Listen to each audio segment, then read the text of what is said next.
This is what I wanted. Audio difficulties right at the beginning of the stream. But she doesn't know yet. This is what I wanted. Audio difficulties right at the beginning of the stream.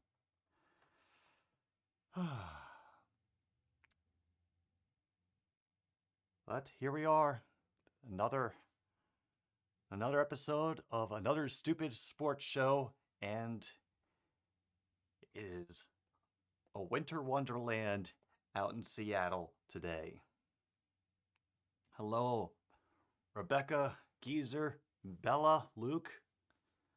Thank you for joining me as we are here for the most important game of today. Screw Steelers and Chiefs. I'm going to hear enough about playoffs for the next month.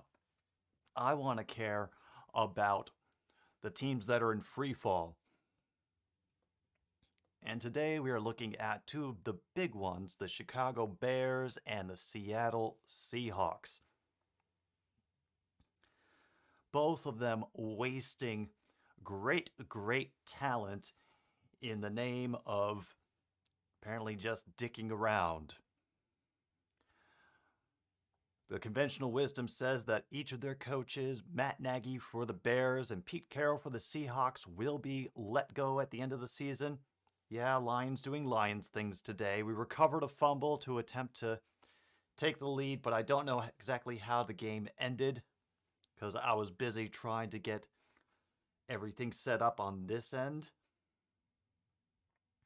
So I'm sure one of you fine people will inform me of what happened, because that's how caring you are in this chat. Tim Boyle threw a pick. Nice. Yeah, cancel the Tim Boyle laser show.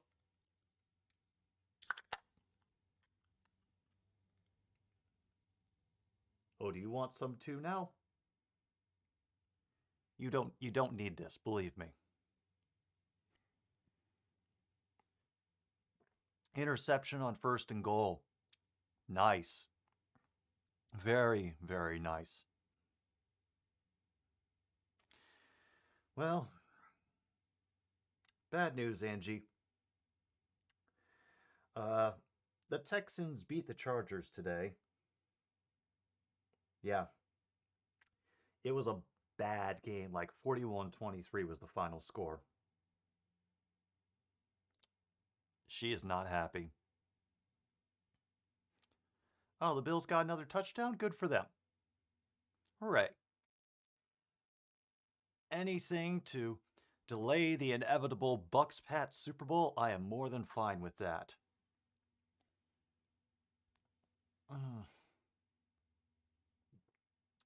Hey.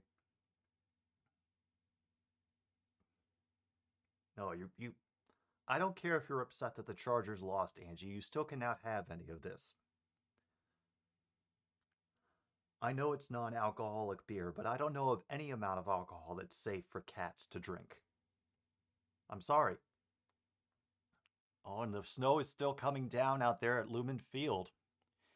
It looks like a classic Chicago winter out there. And of course, out here in Chicago is clear and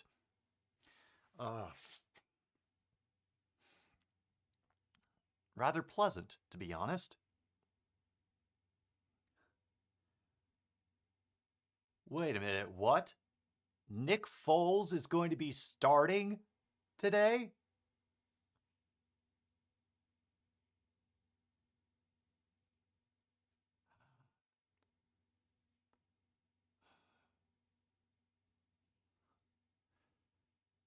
Oh man, I'm glad I tuned in for this. We've got Nick Foles, the return of Big Dick Nick, for the Chicago Bears, who will be kicking off to start this game. They deferred to the second half. And it comes out of the end zone for a touchback. I will be shocked if either quarterback is doing anything major today. And we start with Mr. Chef Wilson, who, in the words of Geezer, recently burnt down the whole goddamn kitchen.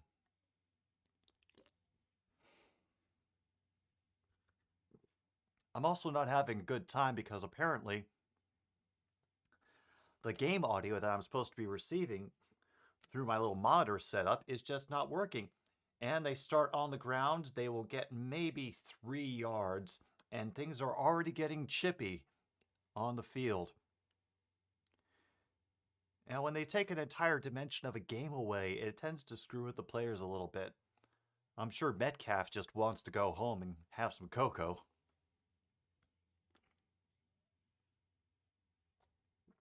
But nevertheless, they're going to decide to get sneaky on an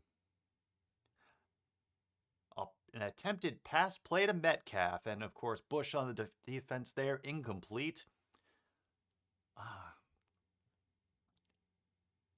I'm already confused. Already. Well, now the real question is, does Matt Nagy remember what a running game is? Yeah, Rams now have the NFC West. We're all doomed.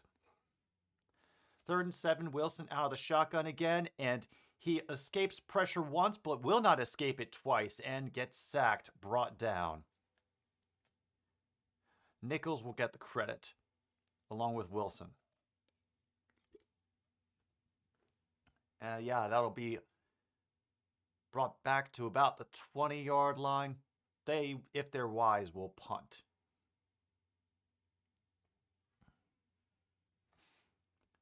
$21-9, huh? Yeah. I mean, home field advantage is a thing still, but it's been a while since I've seen either team play in the snow. Wait, timeout already by the Bears? Bless their hearts. By the way, I think this, I'm pretty sure that today's loss by the Detroit Lions means that we will be guaranteed to finish last in the NFC North. If anyone can confirm that, which means I think I've effectively lost my bet with Zach, one of the other mods on the Packcast channel. So I'm going to have to go to Wisconsin to get him some beer. Seahawks punt it away, and a successful catch of the punt is made, which in this weather, that's about all we can ask for. I know, Ishii, it's beautiful. I wish we had some of that here for Christmas, but that's not how it shook out.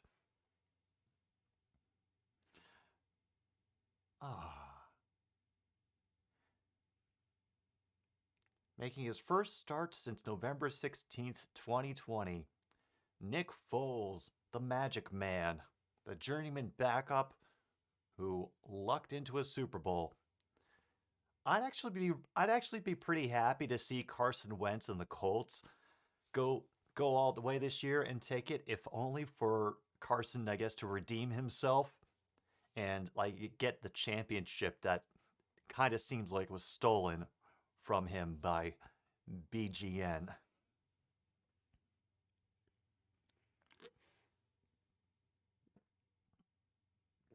Oh. So if the Bears win, then I officially lose the bet. Good to know, Luke. A pass was completed to Cole Cash Komet. Gain of about 4. Very brave of them. Which one? Indy versus Chicago was the last time that the Bears went to the Super Bowl. Peyton Manning was played for them. I'm referring to when Carson Wentz was with the Eagles, and then he got injured, and Nick Foles had to take over. I did not see that, True North. That's kind of hilarious. Oh. Will the Jets do anything important with it, Bella? Let me know. And a running play. David Montgomery gets the ball. Matt Nagy shocks the world. 4-yard gain. It'll be 3rd and 2. I couldn't tell you, Geezer. I really don't. I try to stick to my hard position of not doing any research or actual work for this show. So if they don't lose, so they tie, I I'm still the loser in this bet. Okay.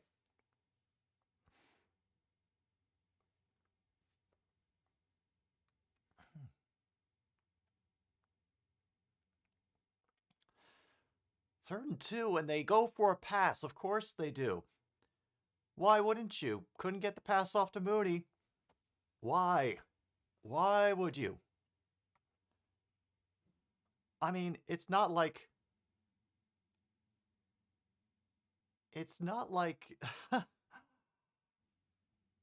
it's not like conditions are so terrible that it's making an air game difficult for everybody. Uh,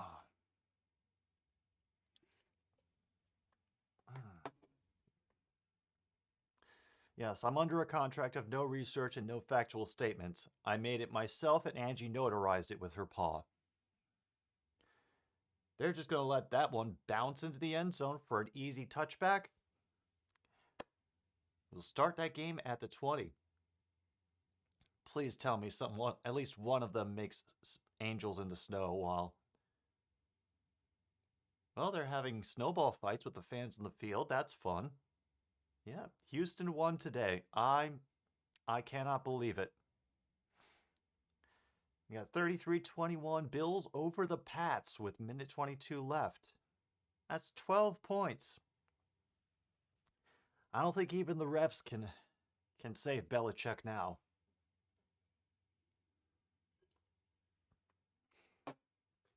Oh, we got 8 of you here today.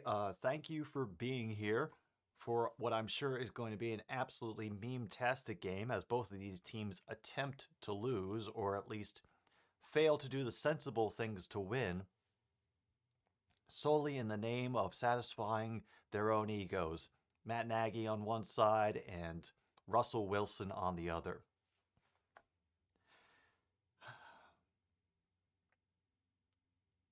It's, it occurred to me that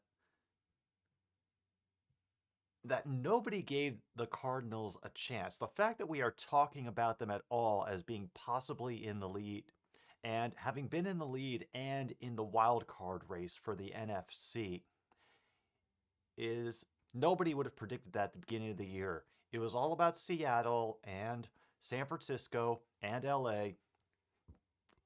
But LA and San Francisco had to play catch up the entire season.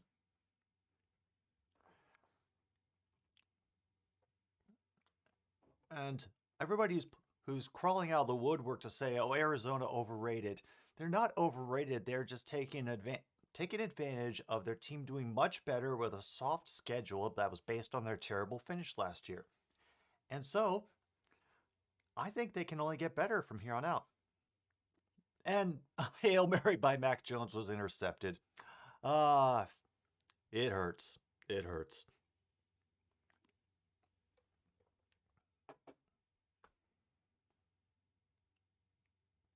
So no, I don't think Cardinals overrated. I think Cardinals better, and now people have to take them seriously. We have seen what can be done. Hopefully Cliff Kingsbury can, take lessons learned from this year and do a better job with play calling, and there'll be maybe less injuries next year. Oh, the Steelers need to win today. What happens if they don't? Are they just out? No playoffs for them? Oh yeah, the Seahawks ran the ball.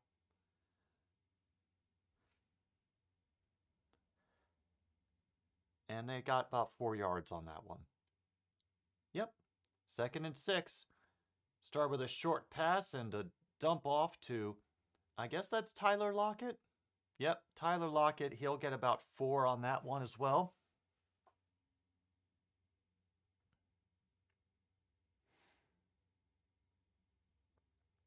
Cardinals better rated.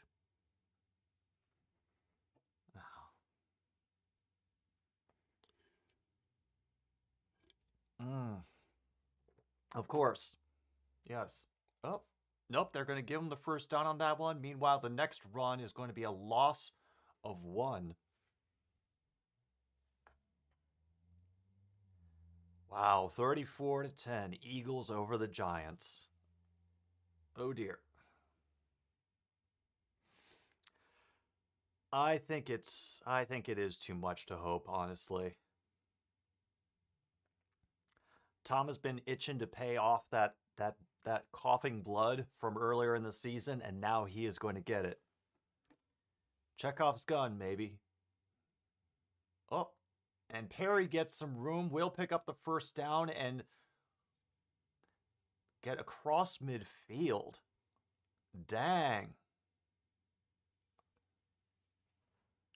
I didn't know that Seattle had a run game. Apparently today they do. Just got Brown to open up some space for him in that second level. And now there's actually a team in opposing territory. Another run for, call it 5 yards. Second down coming up.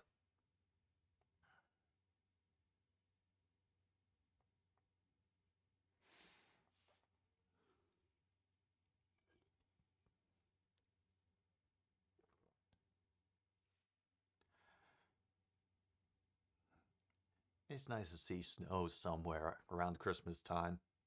Because usually we get it, at least a bit of it here, but it's been completely dry this year. And that run this time, it took 2 tacklers, but finally runners dropped for no gain. 3rd down and 5.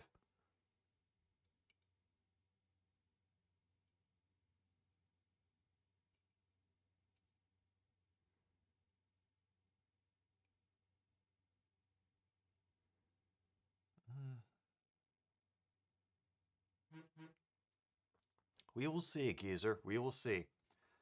Wilson airs it out on 3rd down, and that's going to be an easy catch and touchdown for Metcalf.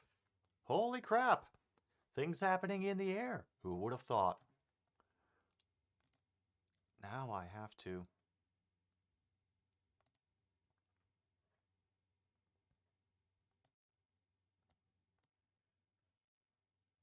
update this thing. Ah.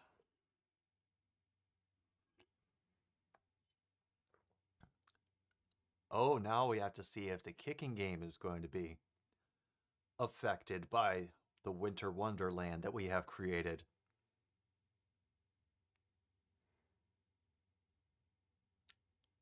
And they manage it.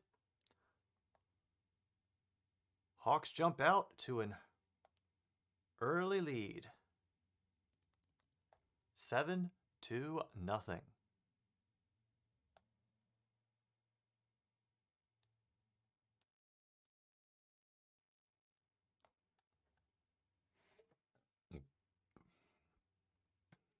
And the Bills win. So shines a act of good in a weary world.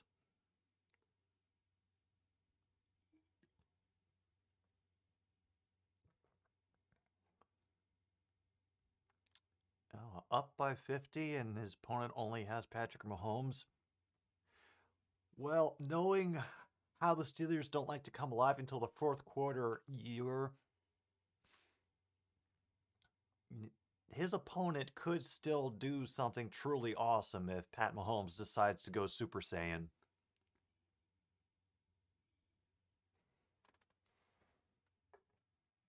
While we're here, we've got another commercial break. It's probably a good time to give thanks to our first half sponsor for today's broadcast of Another Stupid Sports Show, Crispy Hexagons. Just like it says on the box, a crispy hexagon-shaped rice and corn cereal that doesn't give you anything more than what it promises on the front.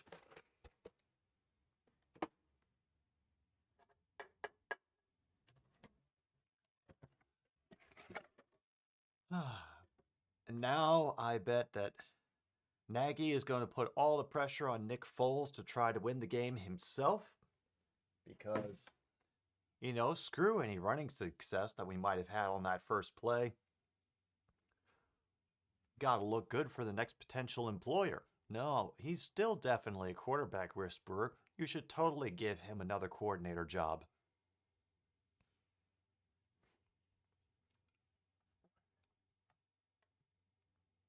Such nonsense.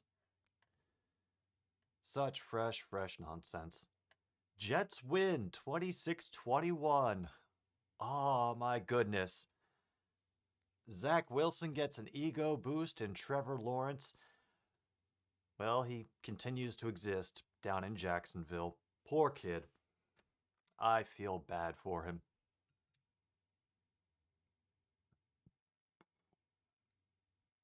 Wow, it's his first.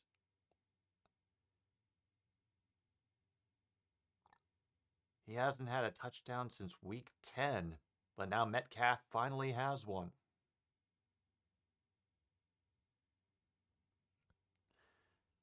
The kickoff, Bears will retrieve it at the 5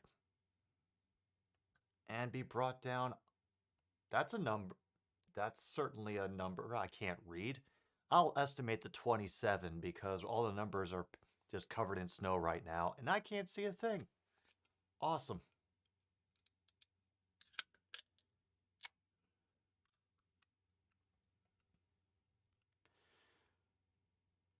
Nick Foles back on the field. And we have Aaron Goldsmith and Aqib Talib for commentating today. Foles in the shotgun, 1st and 10 from, 27-yard line. And they actually hand it off to Montgomery, who cuts back and will get the first down after shoving over a defender.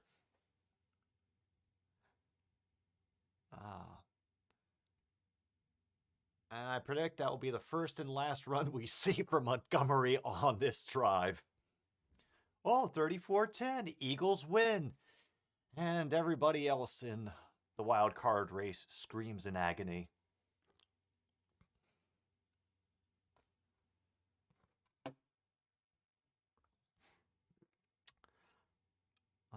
I am shocked, Geezer.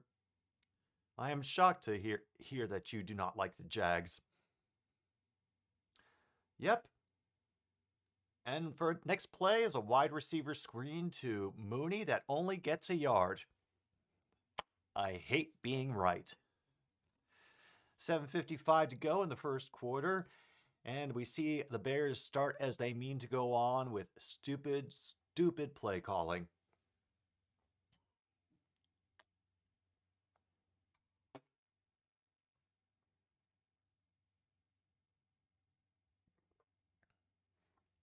Second and 9. We have 2 backs in the backfield.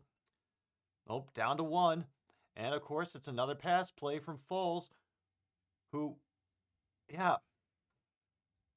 tried to just shovel past it to Bird, but there's a defender right on top of him. Nice.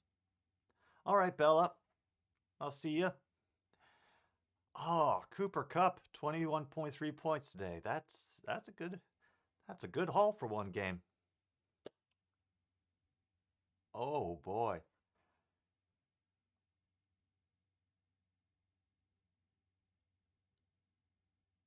All right, we've got one back in the backfield for Nagy to ignore. Yep. Montgomery there to pick up the pass protection. And somehow, some way, Newsom was able to scramble and twist his way to a first down.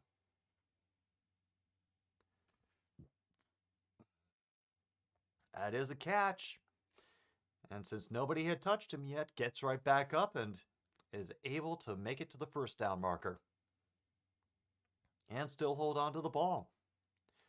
They're up to their own 48 now. Managed to take a good minute off the clock.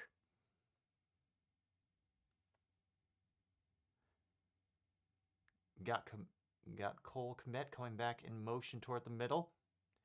In shotgun again. And dump off pass to David Montgomery. 1 yard.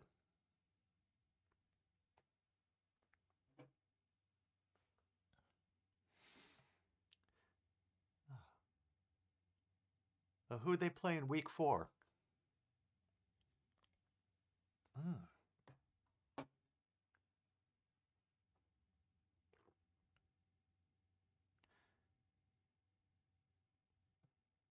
Up second. Oh, they're not going to give him any yardage on that. 2nd and 10. An actual running play. Holy crap. He gains 2. Arizona. Oh, yeah. That exciting game.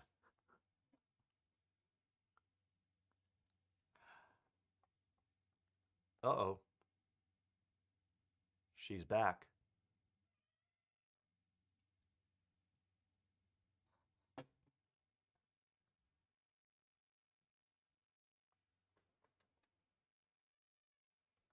I think she figured it out.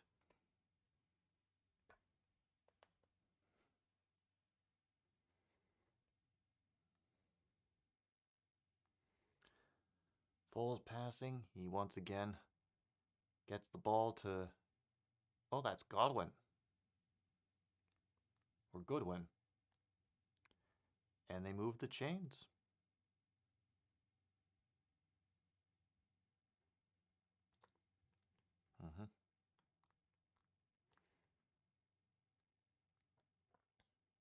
Yes, we do. We have an end around for Moody, who will pick up maybe 3 on that designed play. It brought down very quickly and has not gotten any easier to run.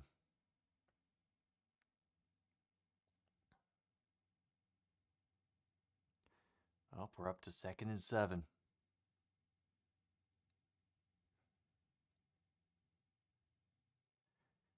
At the very least, the Bears have been able to take a good amount of time off the clock.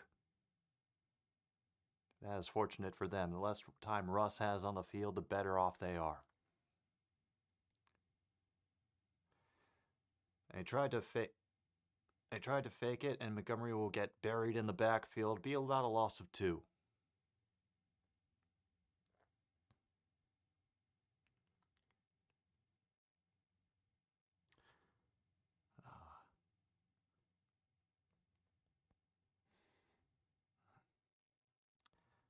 I'm not sure she knows the answer to that either, Luke. At this point, it's just seething rage.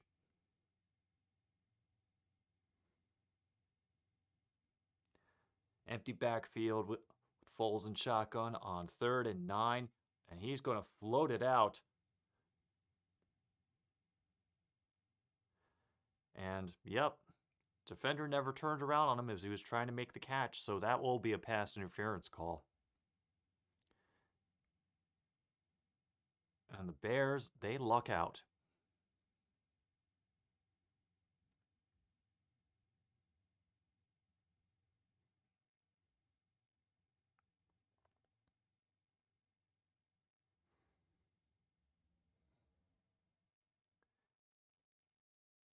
Yeah, Amadi never turns around to play the ball. Just kind of looks up and swats.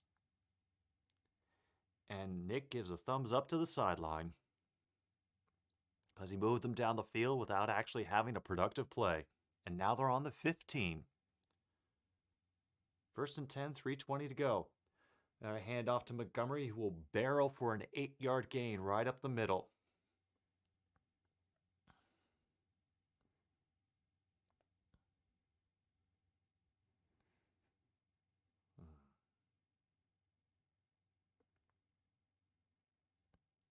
It's up to Wagner to bring him down at the end of that play. 2nd and 2.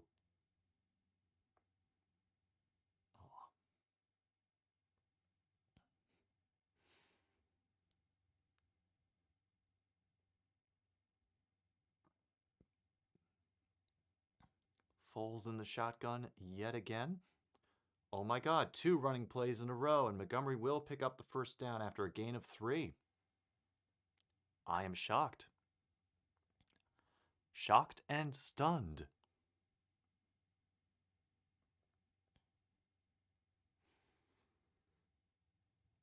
You too, Angie?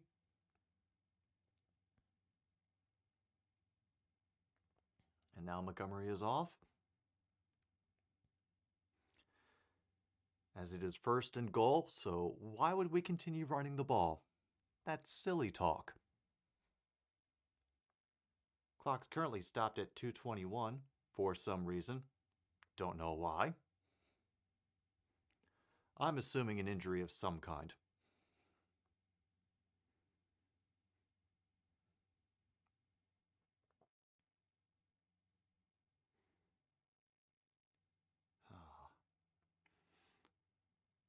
Well, so far, completely expected day in the NFL.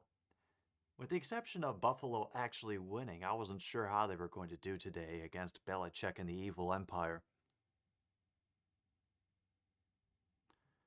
Hey, he can't upset Angie any more than I do by refusing to feed her when she absolutely demands it. In fact, she's probably going to get snippy around halftime for that very reason.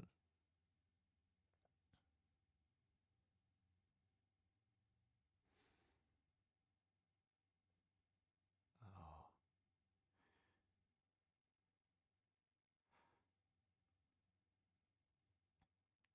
Well, yeah, I didn't expect the Giants to do anything against the Eagles.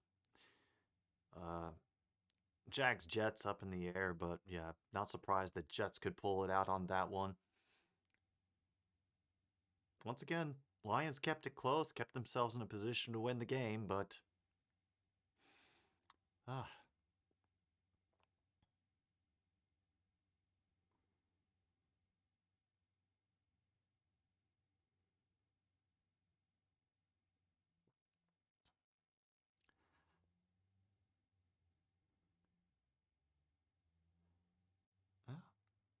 I think she has no interest in answering the question at the moment.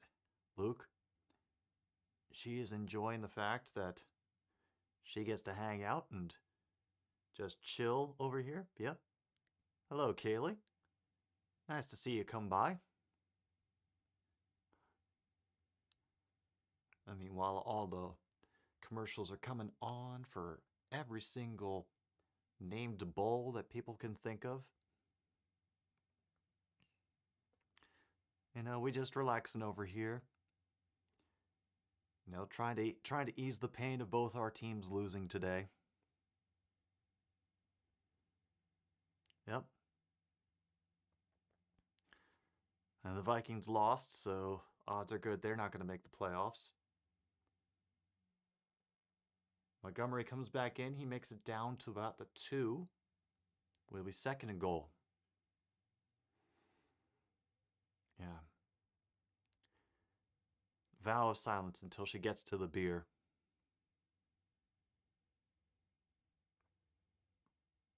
Wow, the Bears are 29th in the NFL for touchdown percentage in the red zone, 48.6. Ouch.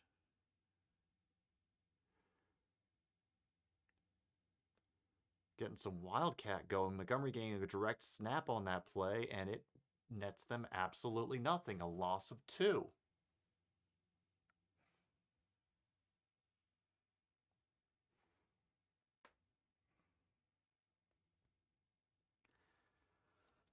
Third and goal as the clock ticks down on the end of the first quarter.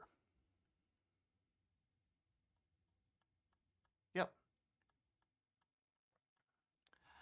That's red zone for you, Bella. Oh, you want to watch the team that you're actually interested in? Kiss our ass.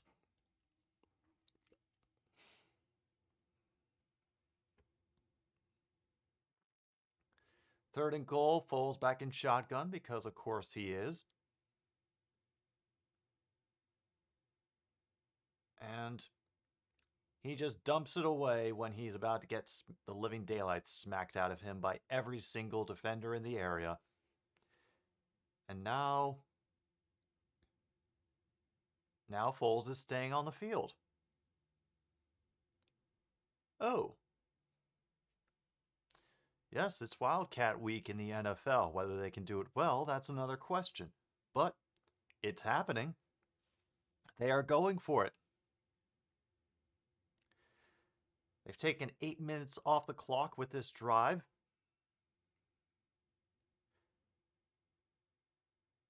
So I think they want all that they could possibly get, which will be getting back down to the original line of scrimmage of the two, turn over the ball on downs, and then they hope that they can shove Russell Wilson back into the end zone.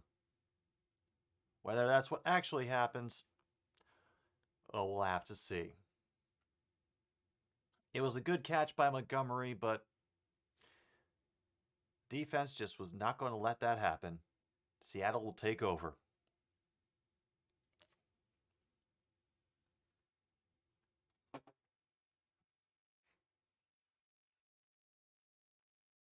Yeah. That's probably why I'll never get red zone, to be honest, because it seems much more for the people with very short attention spans or who are worried much more about their fantasy stats for their teams. And I have no interest in playing fantasy football anymore. I just can't bring myself to take it seriously, to be honest. So I'd rather have the fun of watching the game all the way through, whether it's an actual fun game or just a complete trash pile.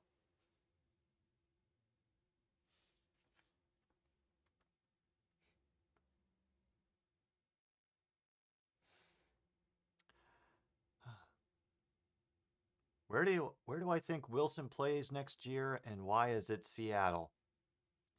I mean, yeah, they're going to want to hold on to a good thing that they have on the team. Whether they can afford to add anything more, to the team to make them a force in the West again, that's another question.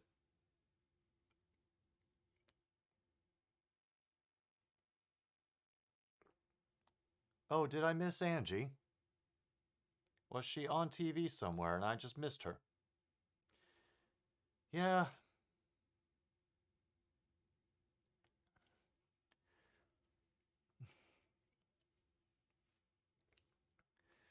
Yeah, and right now I can't, like we've gone over before, all of us people talking about football, it's tough to think of where Wilson could go that is a ready playoff contender. And oh yeah, in live chat.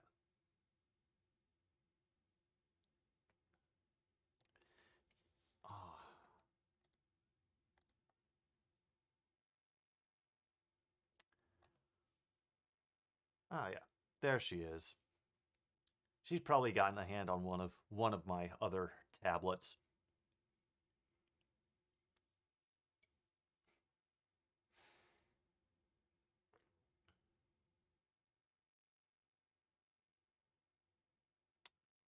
And while for run by Seattle gains them another yard of breathing room from the end zone, they'll probably let the quarter tick down to an end at this.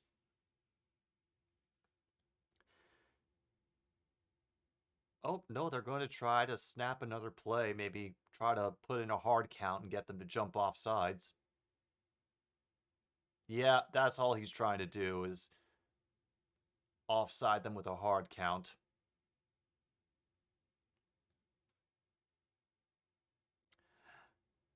Subtle, Russ. Very subtle.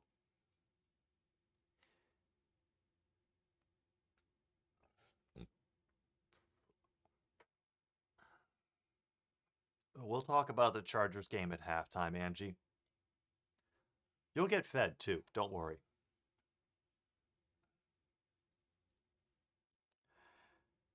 I mean, the two teams that come to mind that Wilson might want to go to, or that might have an interest of him, New Orleans, but they don't have the money.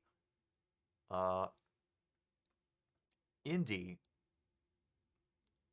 if they decide to move on from Wentz, but it's a question of, would they be willing to pay him? I'm trying to think. Maybe San Francisco. I'm sure Ishii would just blow a gasket if she suddenly ended up with her worst enemy as her quarterback. We can't have nice things, Bella. This is the NFL.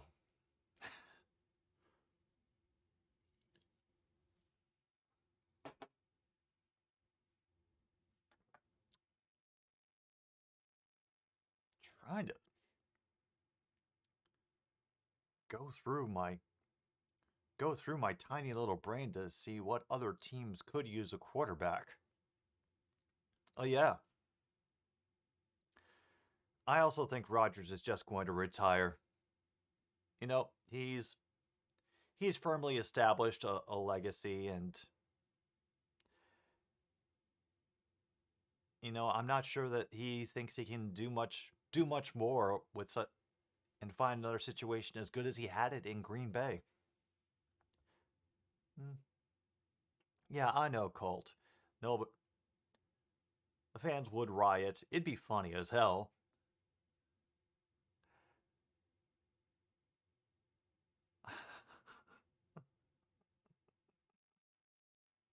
Uh, I would laugh my ass off if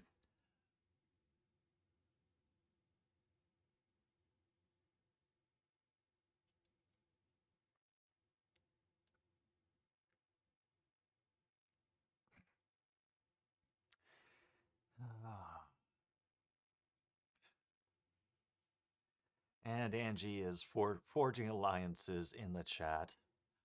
Oh, I love this channel.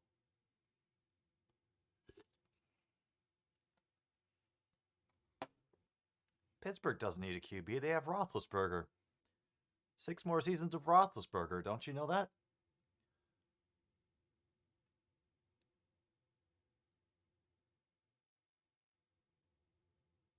And that pass will barely get them back to the line of scrimmage. It was swallowed up quickly by the Bears secondary. 3rd down. Roethlisberger will be quarterback forever. He can't bear to leave the spotlight.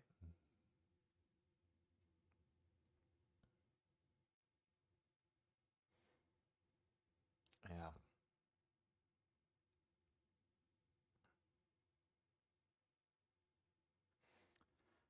And false start. Half the distance to the goal and a Chiefs touchdown. Goody. Well, that only solidifies it then. Now Roethlisberger has to come back next year so he can have another crack at winning that next Super Bowl.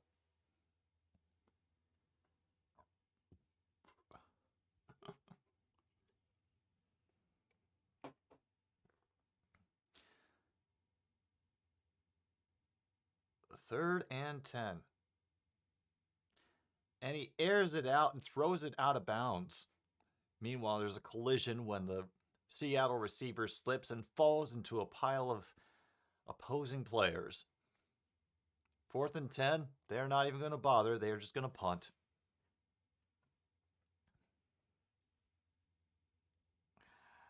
Oh, I love it.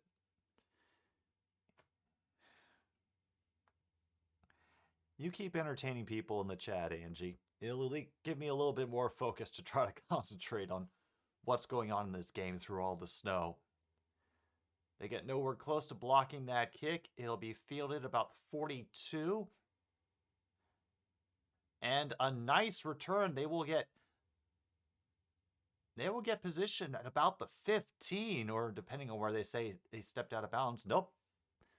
Bears will get it at the 15-yard line to start this drive.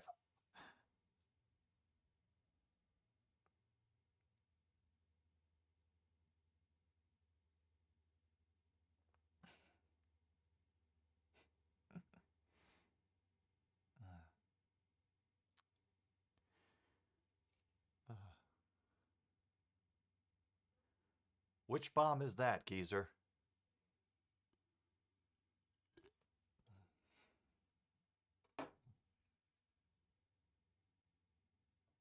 Mm.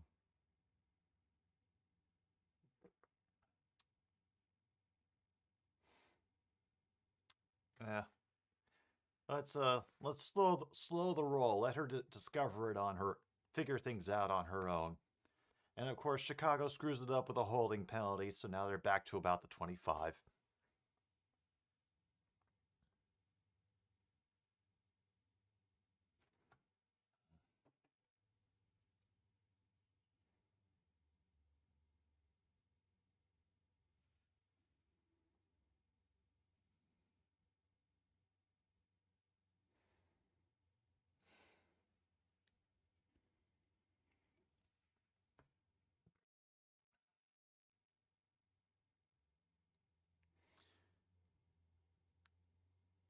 First and 20, falls back in the shotgun again, because why wouldn't he be?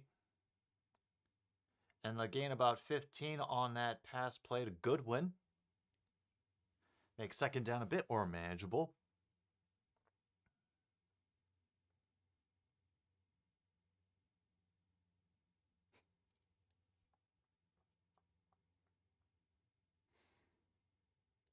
Wow, that is a turnabout of opinion from last year when she was completely convinced that Justin Herbert was the savior of the franchise.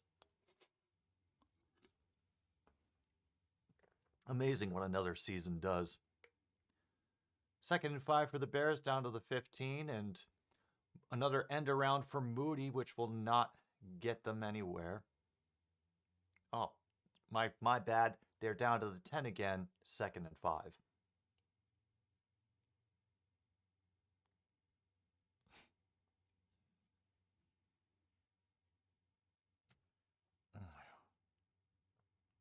We are silly, silly people in this chat.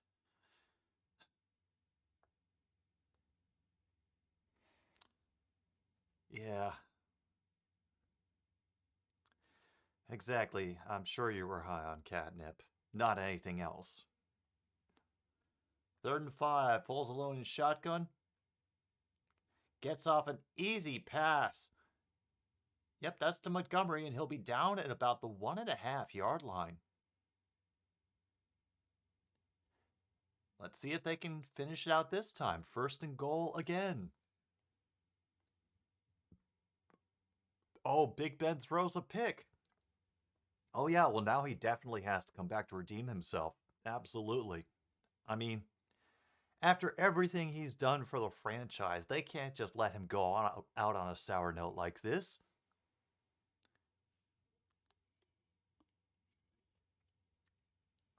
Steelers gonna...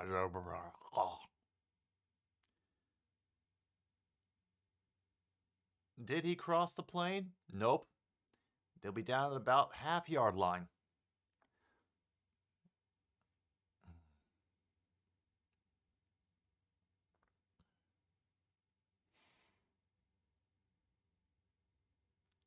And there's no way in all that mess to possibly overturn it, so they better stick with that call. And of course, my cat is correcting people's spelling in the chat. Of course she is. Of course. Why wouldn't she be?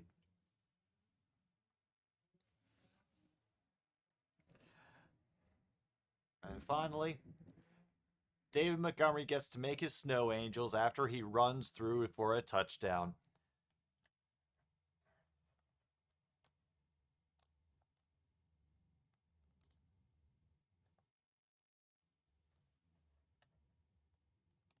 They are on the board.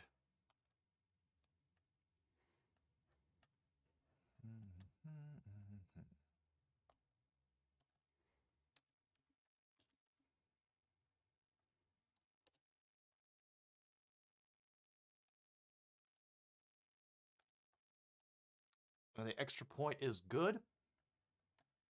Congratulations, Chicago. You have tied up the game. 7-7. 10:13 to go in the second quarter.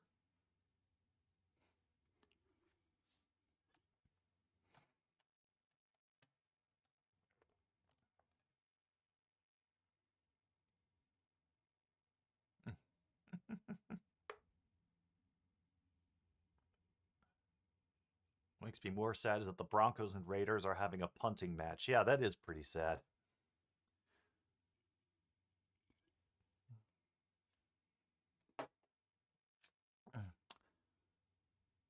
TD from who, Bella? Who scored?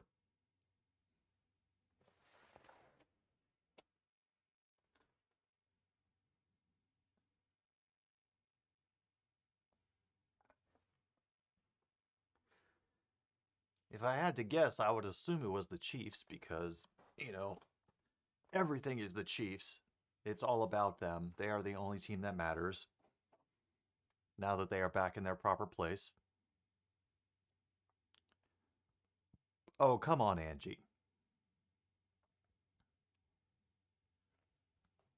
Angie, you're not really one to talk after the choking way that the Chargers did this season.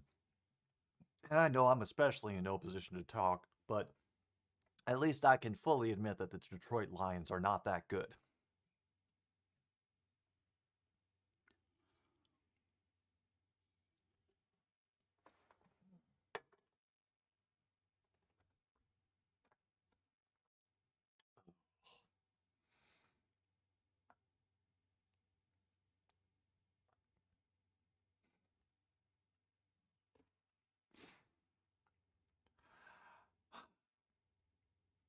Oh, we are, Luke. We are. You know, it's just that our shiny objects are, shaped a little bit differently than those that the cats are interested in.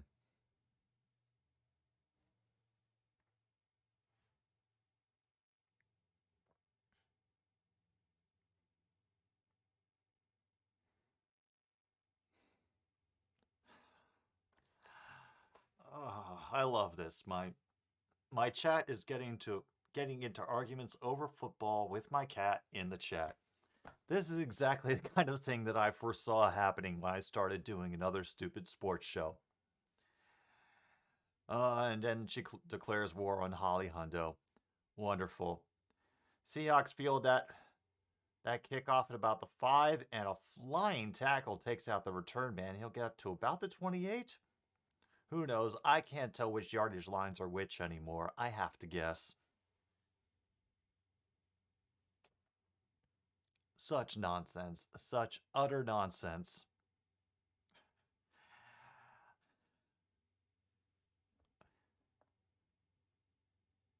Oh, that much, Angie. That much. Oh boy. This is going to be an interesting night tonight. Oh. Yeah, sorry about that, Bacon Man. Looks like the Ravens got effectively shellacked by the Bengals. First run from Seahawks in that play is a pickup of 3. Hopefully they could take some time off the clock and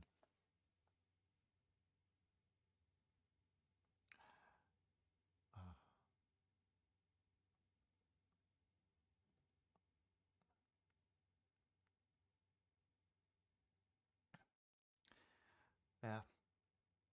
Come and talk to me again, Angie, when you grow thumbs and can open the food tin on your own.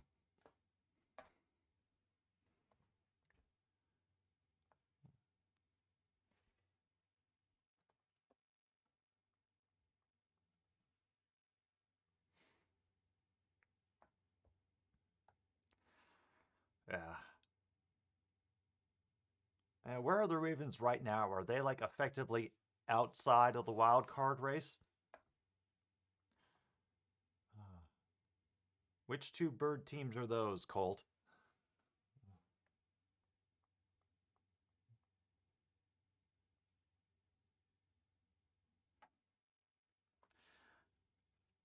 Meanwhile, things happened over there. Everett, I think, got them another first down.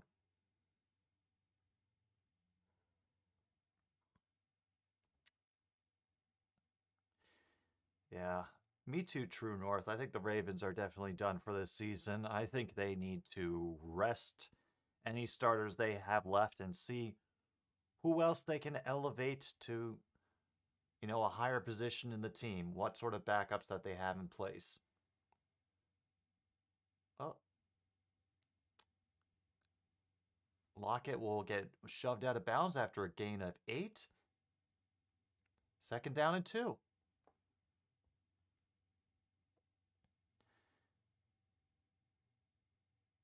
They are currently at the, yep, right near the 48-yard line. Wilson in shotgun. Now, Seahawks and Ravens. Yeah, that makes sense, Colt. Oh. Yeah, especially for the Seahawks to have this disappointing of a year. Complete miscommunication. Russell has to get rid of the ball quickly in order to avoid the pressure that was coming from the outside. 3rd and 2. Oh, yeah. It's, at the very least, this game so far, it's not like the teams haven't been incompetent. It's been more of a, I'd say, an evenly matched game. You can see the talent struggling to break through. Some decent pass protection. He dumps it off up the middle. Everett will get down to the 44. And the chains will move again as they are now in the Bears territory. And it's closer than the Chargers-Texans. Yeah, at a certain point on this drive, the Bears and the Seahawks officially had the same number of yards from scrimmage. That has changed now. Meanwhile, the Bears are just going to knock over Wilson every opportunity that they can, bang him up a little bit more. Yep, right down to the 40, maybe 43. Ball will get handed off for a 7-yard run by Flynn. Penny. Sorry. I can read. Under 7 minutes to go now in the half. It was 2nd down and 3. And 4. Correction. When your offensive strategy consists of yeeting the ball 40 yards instead of picking up a 3-yard first down, you get 5 and 9. Yep.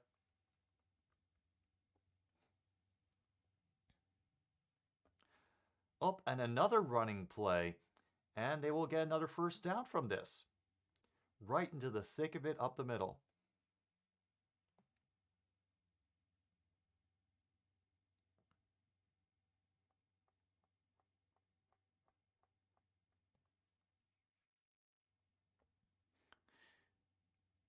Yeah, I think I'm definitely glad I chose this game instead of Steelers-Chiefs.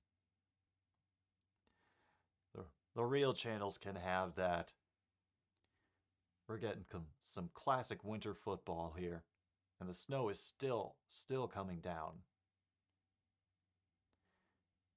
Another handoff out of the shotgun again. And another 7-yard run for the Seahawks.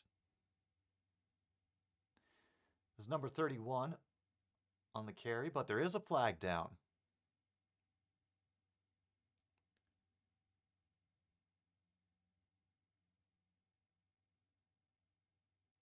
Hands to the face on the Bears. So that will be an automatic first down. Oh yeah, there's the hands to the face right there by number 90. Oh boy. Disappointment.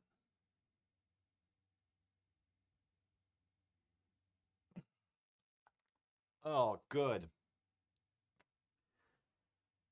The smack talk continues unabated. Hooray.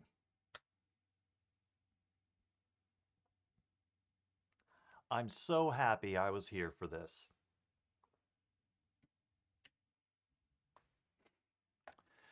Oh boy.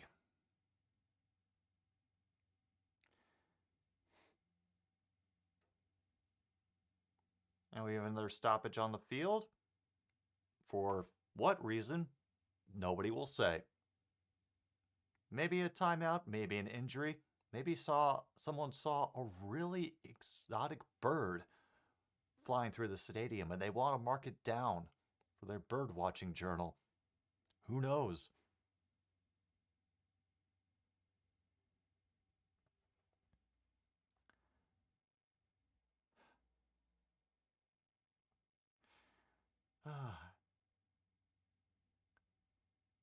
Yes, I'm sure you are, Geezer. I'm sure you're enjoying the chaos very, very much. In fact, I'll join you. Oh, shoot. Dang, my popcorn's in the other room. Oh no. This is the worst of all possible outcomes. Hang on. Quick pause for the cause. Good point, True North. Be right back.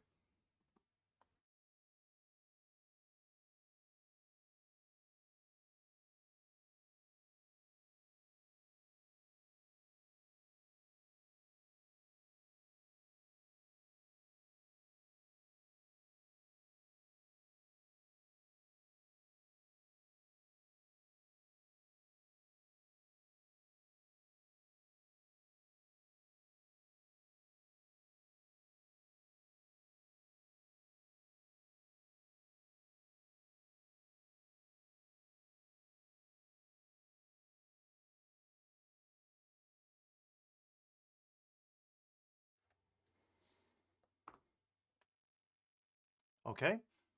Continue. Go on. With the smack talking between my cat and the regular watchers of this channel.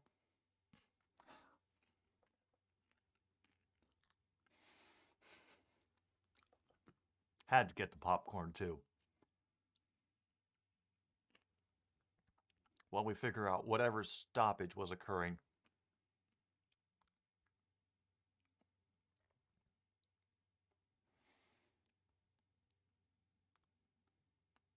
Oh, a Seahawks timeout. Would have been nice if somebody said something. Holy crap, first and goal for the Raiders? Oh, good show. Good show.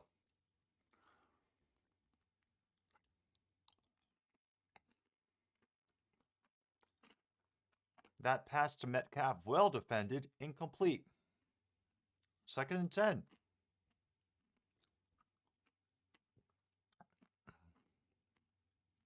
Well, there's too many choking hazards in this for you, Angie. Not gonna happen.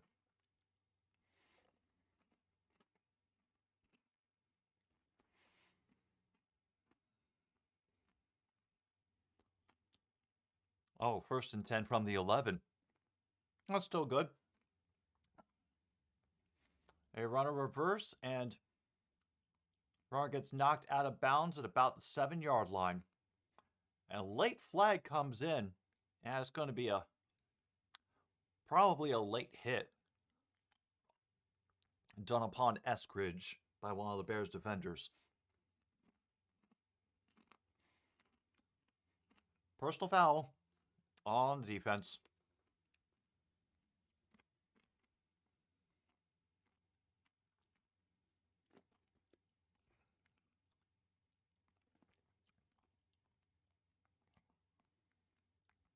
Well, good luck to her in getting that, because I already drank the last of the beer that's in the house.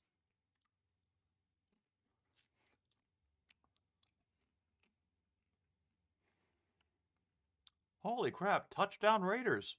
All right.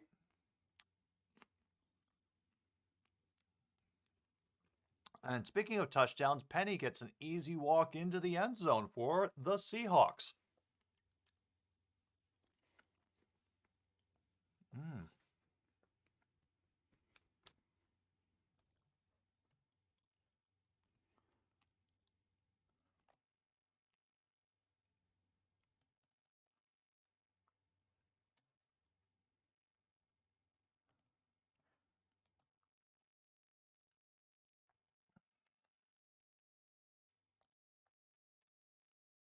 Oh, right.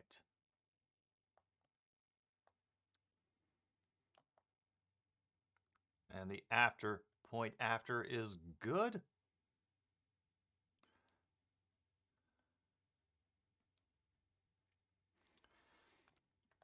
And Seattle officially goes up 14-7.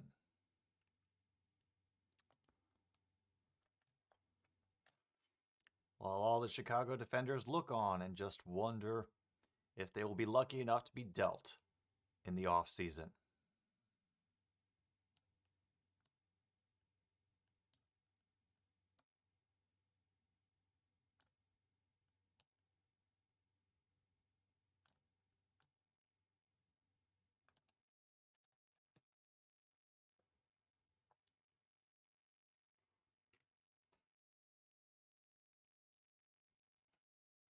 Well, yeah, of course, Angie. That's logical. I mean, you gotta support your own species.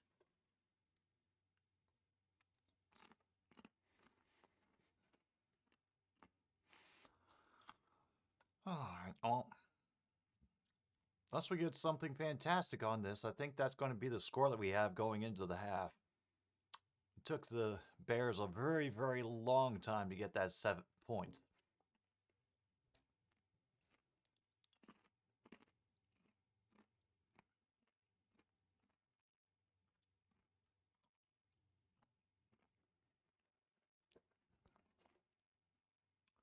I'm not sure they have another drive like that in them. Especially with the elements, different quarterback, and the good moments that the Seattle defense has had today.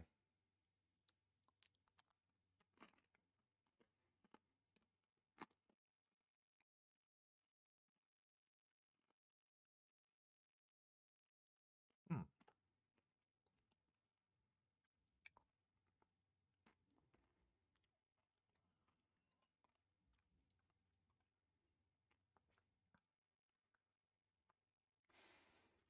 I know.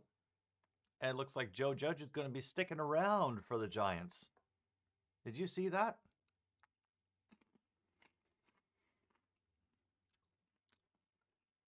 Currently leaked plans for the Giants say that Joe Judge and Daniel Jones will still be around next year,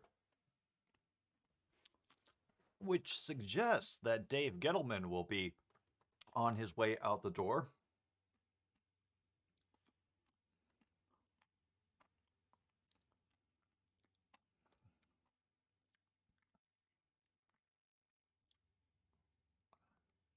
Oh my goodness, Angie dropping the truth bombs.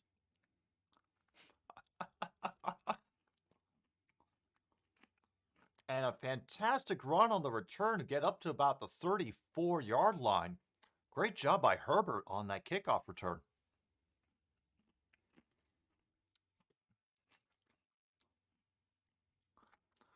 Yes, Angie, how do the Lions results affect my mood? I'm dying to hear your opinions on this one. Oh.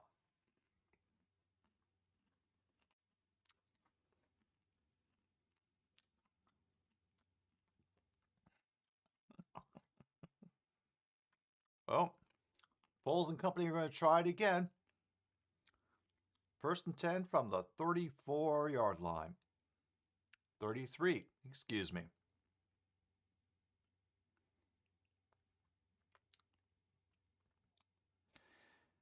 And they just completely swallow up Montgomery in the backfield for a loss of 2.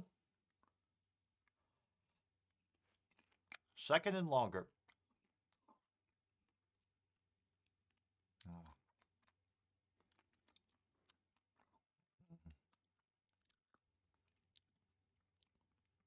There aren't any decent bridges in this area that you could throw me off of, Angie.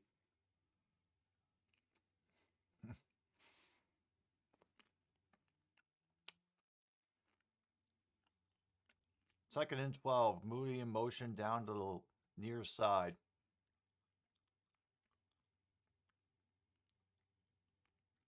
Clock winding down to 0. And that ball is hit as it comes out of Foles' arm. Falls incomplete.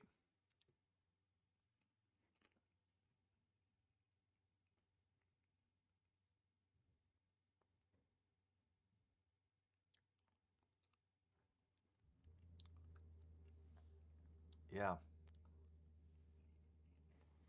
They're going to review it right now to see if it's actually a fumble or an incomplete pass. It looked like to me like his arm's going forward.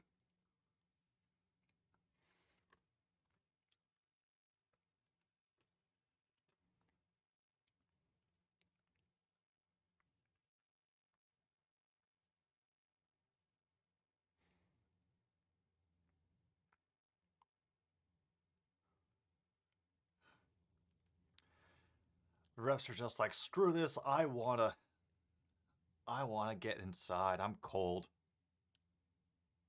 And they're calling it a fumble. It's Seattle's ball.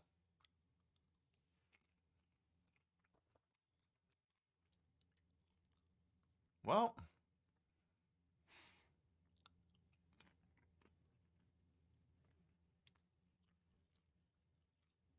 wow.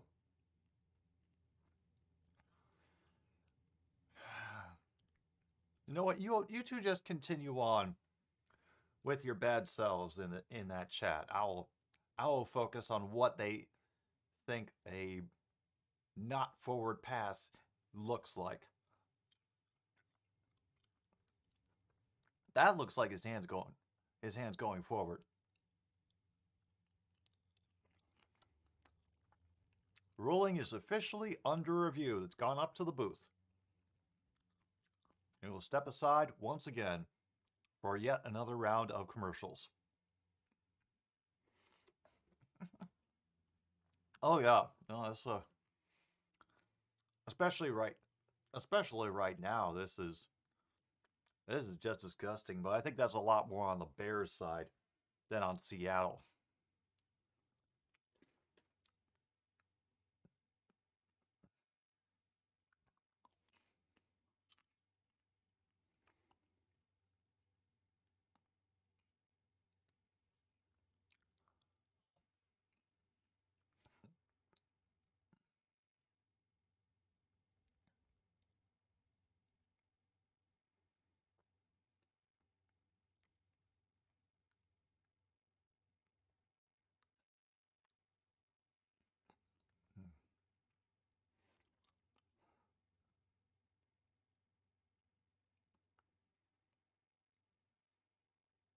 Wow, that cuts deep, Angie.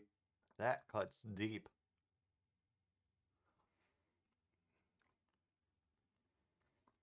I never would have thought that I would get this kind of response, especially in a public forum after all the attention that I paid to you today.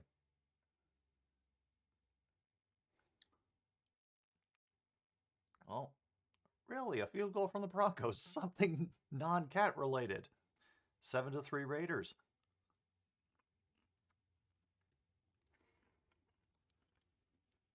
Well, at least something interesting is going on in the world of football. Right now, we're waiting to see how directionally challenged these referees are.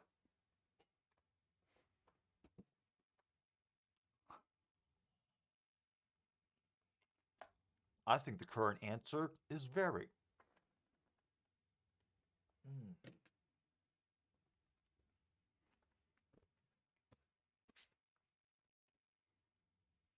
Ah. After review, they're explaining it, so that means that call is getting reversed. It's an incomplete pass.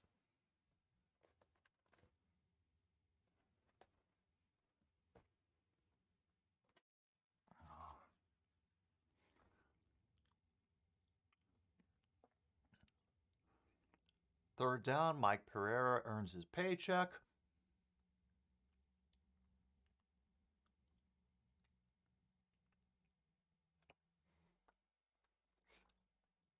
And it's 3rd and 12 from the 21.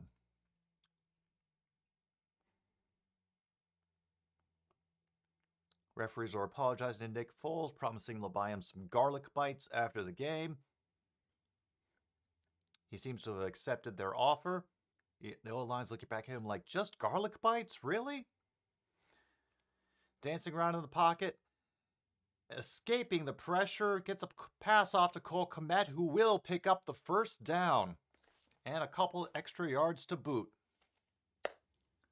Nice job there. Didn't think Foles was going to survive that pressure from Dunlap.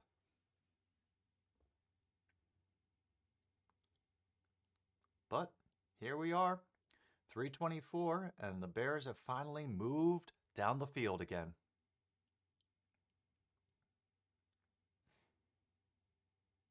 Hey, don't worry, Angie, we're almost at halftime. You're going to get food.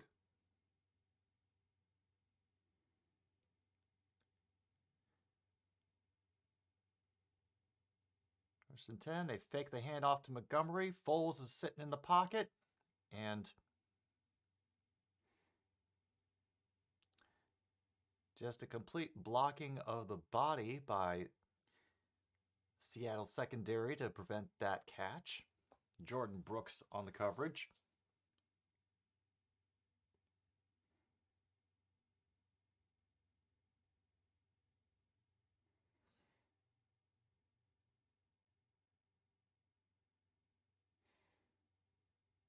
Now we're at 2nd and 10. Montgomery back in the game now, line himself up next to Foles on the right. That's a handoff to Montgomery, who will plow over one defender, knock down a second, and get 11 yards for another Chicago first down.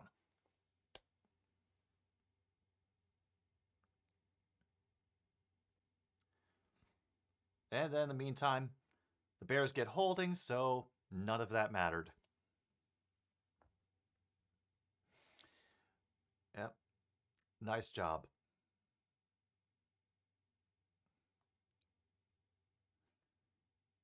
Oh dear, oh dear, oh dear.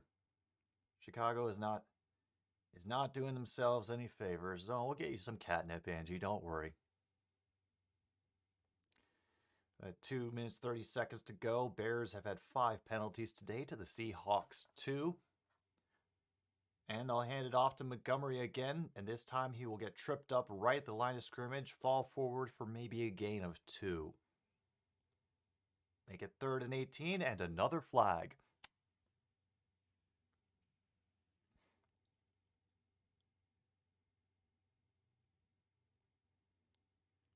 Illegal shift on the offense. The penalty is declined.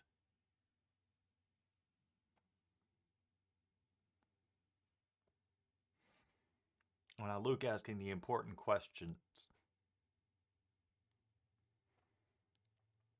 If I'm going to be allowed to live if the Chargers miss the playoffs.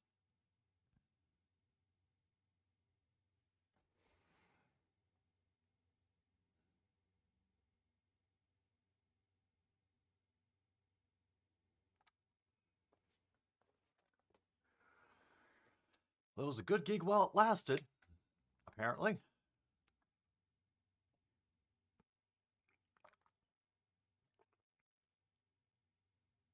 We are down to the 2-minute warning.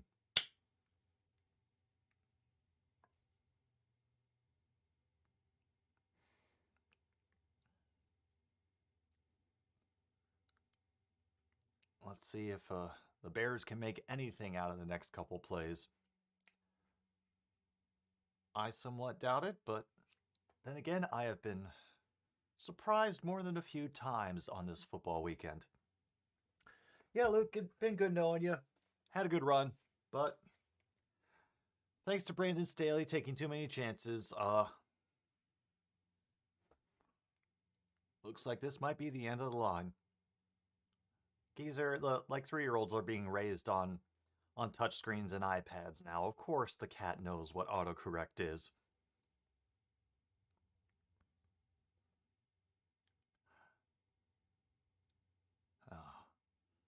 As we wait through another slate of commercials, built Ford tough, blah, blah, blah, blah, blah. Oh, let me take a quick look here right now. What am I looking for? Let's see. Playoff standings.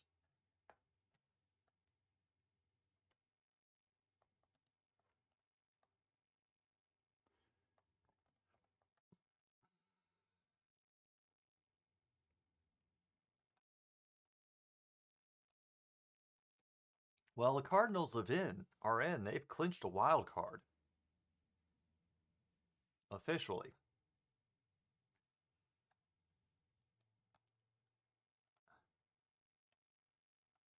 And so have the Rams and the Cowboys. Both the Rams and the Cowboys are also officially in the playoffs. So, that leaves us down, if this is to be believed,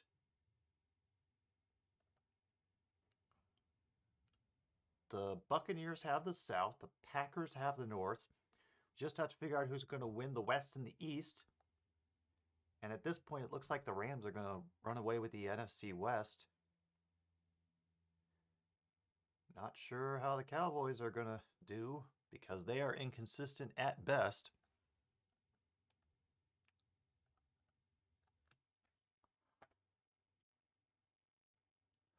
Meanwhile, 3rd and 19. Foles operating out of the shotgun again. He's about to get hit.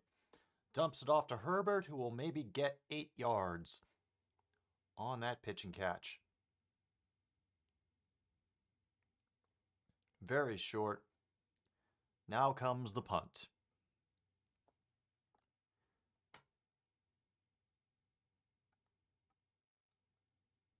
Yeah, right now it looks like it would be the Cardinals, Eagles, and maybe the Vikings? No, wait, 49ers. 49ers. Cardinals, Eagles, and 49ers.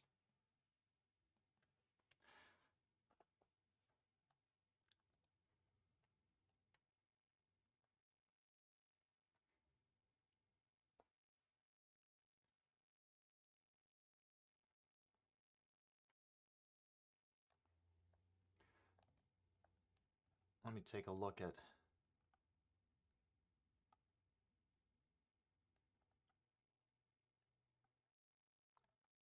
Yeah, they're not even marking... Yeah, the standings I'm looking at, they haven't even marked anybody as clinched over in the AFC. It's all still very, very up in the air.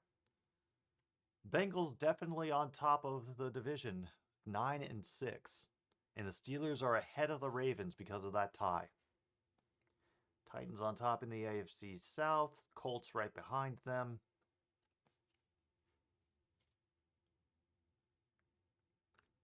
Let me see. Colts, Patriots.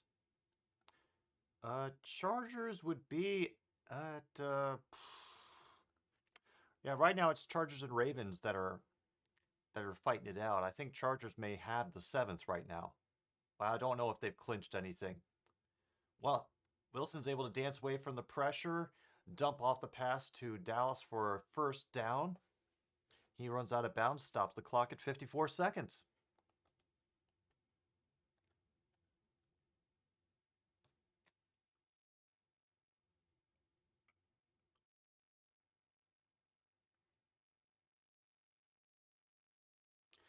And Wilson will get on the run and pick up another first down with his legs. He actually ran.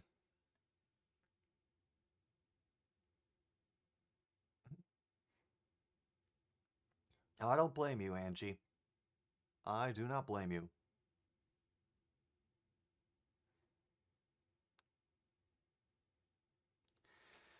Yeah, Hunter, this chat got weird in the last part of this, in this most recent part.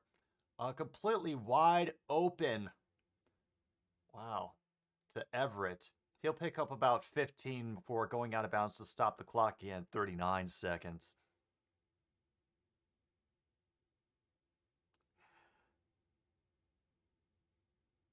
Ugh. I don't even know what this stream is anymore. Well, fresh set of downs for them. 1st and 10 from somewhere in Chicago territory. Up the 23-yard line.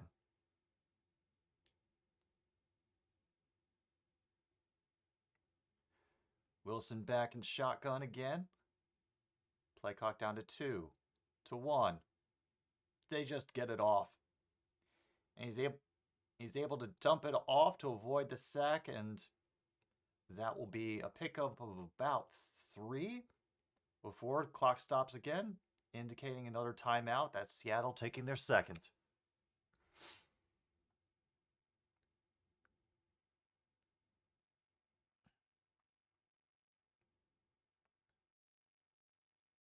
Yeah.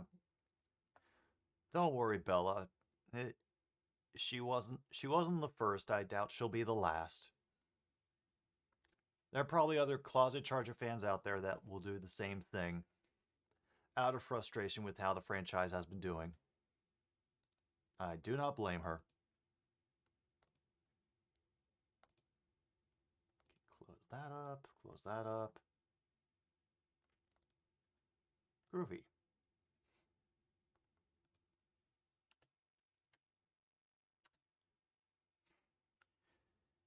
Now, 2nd 7. Russell out of the shotgun again. Has to get rid of the ball. And is nearly intercepted and dropped in the end zone. Burns nearly got a good one off of Wilson. Yeah, they're not showing anybody in the AFC as having clinched yet.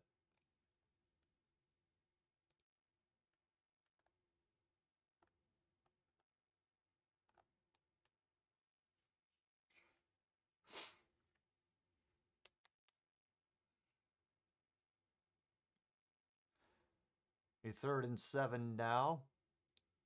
Wilson alone in shotgun. Immediately gets pressured, has to escape the pocket and dump it off. Will be gain of about 3 yards by Dallas, who will be thrown out of bounds. Clock stops at 22, but they're going to have about 4th and 4, 4th and 5. Out comes the field goal attempt for Jason Myers.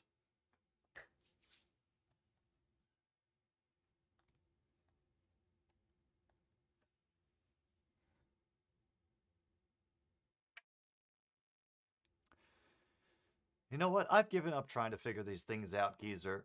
It's just... this is just what's happening today. The Bears are winning the time of possession battle by at least 5 minutes, but currently the Seahawks are winning the points battle. Which is more important? Well, anybody will tell you it's the points. That time possession thing may be a moral victory, but right now, that seems to be about all the Bears are capable of doing, is taking their time, moving along. We'll forget about them after they've been gone.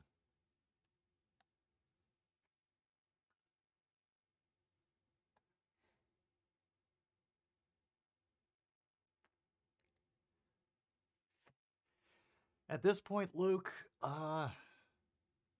who knows? Genuinely, who knows? This is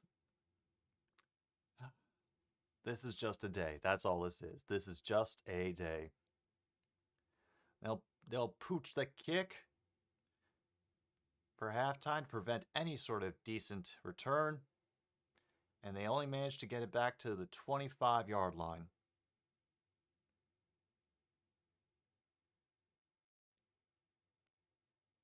Oh boy.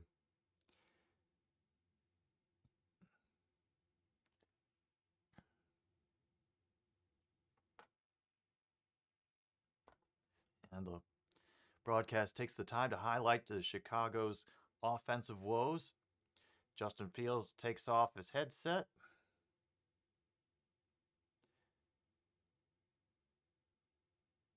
You know, counting the days until his contract runs out, and they're actually going to run a play with 10 seconds to go at the end of the first half.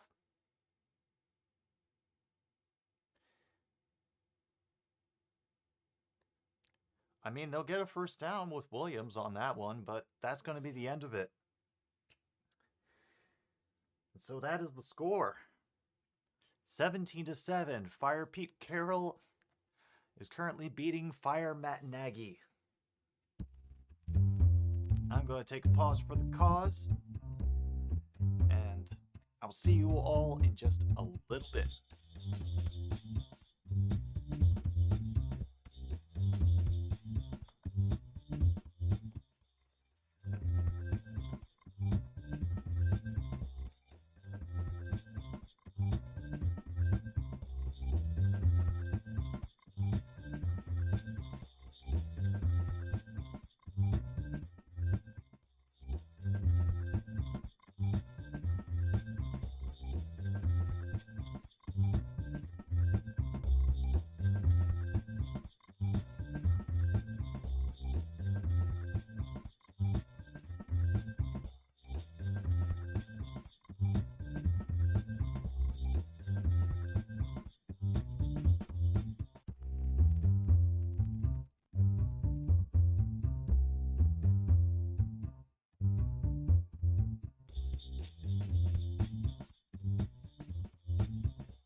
Oh.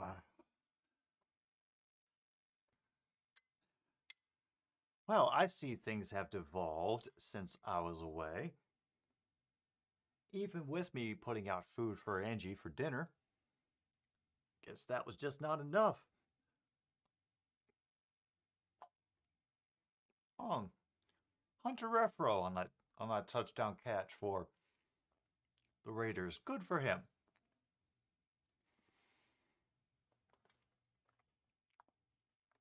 Meanwhile, we get in some cookie dough. Nice little treat for halftime. Hope you all were able to grab a snack too. As always, halftime reminder that Another Stupid Sports Show is brought to you as it is every time and made possible by the existence of fluoxetine. Hey. Well, whenever you come back in, Angie, that will definitely happen.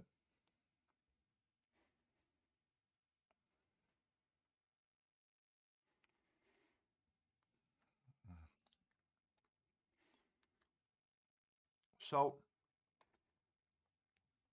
I did want to bring this up just for some transparency.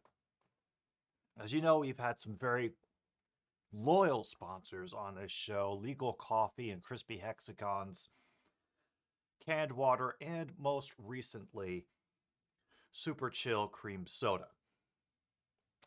But I always want to make sure that I will actually not only use but enjoy the products that I want to shill to all of you, because it wouldn't be fair to promote something that I didn't enjoy or believe in. So I want to share with you two products that I have been offered deals with recently, just to show you what I'm working with. Now, first one that we have, yeah. Oh, good. I'm glad your mom enjoyed the Legal Coffee, Geezer. Now, the first sponsor that I got offered was Badia. They're a seasoning company, and they wanted me to promote their ham-flavored seasoning. Now,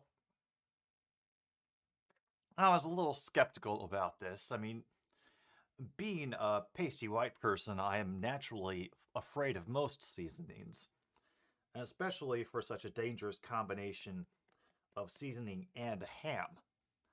So, oh, definitely smells like ham.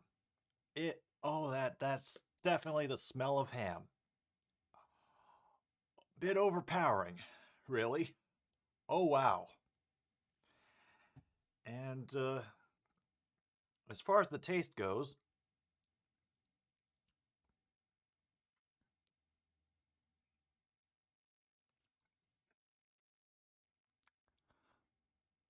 okay, I don't know how they did it. I don't want to know how they did it. I really, really don't want to know how they made this taste like ham. But it works. I'm not sure I would use it. I can't imagine if there's anything I really want in my life to taste this much like ham. Like, it would have to be minuscule amounts. I mean, ham has its time and place, but there's only so much of that a person can take. And meanwhile, at least ham flavored seasoning makes some sort of sense.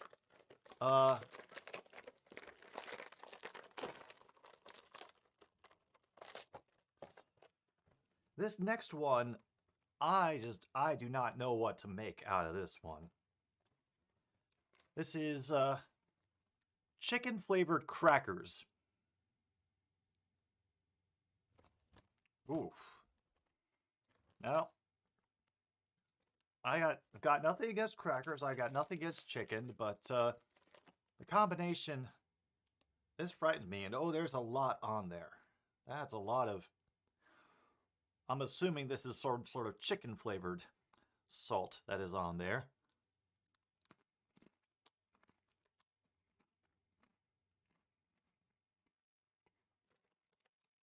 Wait a minute. Oh, touchdown Broncos. Oh boy.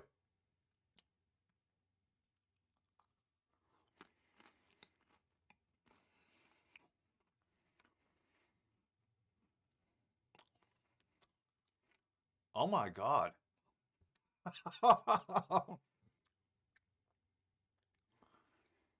Oh, Thomas confirmed on stream. Oh.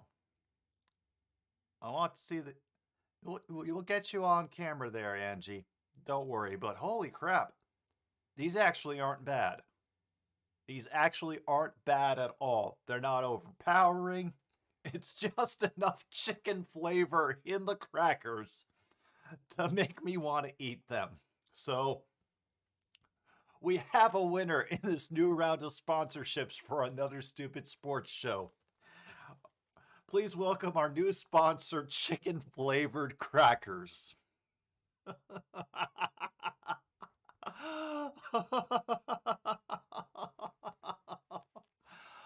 Oh, this is a glorious day.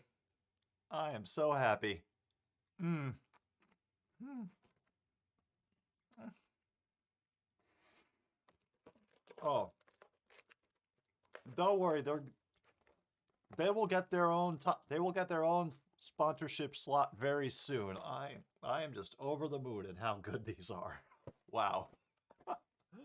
Oh, this is a good day. It's grassy, Angie. Let's see. Path to survival.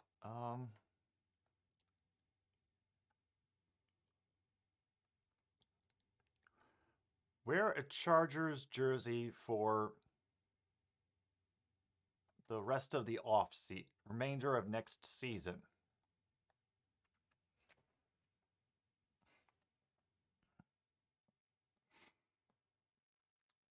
As long as she's buying. All right. All right. Just to satisfy my own curiosity, we are going to get very dangerous here. We're going to take one of these wonderful chicken flavored crackers and get some of this ham flavored seasoning to see what the outcome is like. Got to be very careful because we're essentially doing this freehand. Come on. There. Oh, that is a lot of ham. That is a lot of ham seasoning. We cannot have that much ham seasoning on one cracker. Oh boy. Okay. Let's get some of that back in there. Okay. That seems like a more reasonable amount. Like I said, Angie, as long as you're buying the jersey. Oh, I could smell it from here. Oh no. Oh no. This was a bad idea. This was a bad idea. I know it. Ham flavored seasoning on the chicken flavored cracker.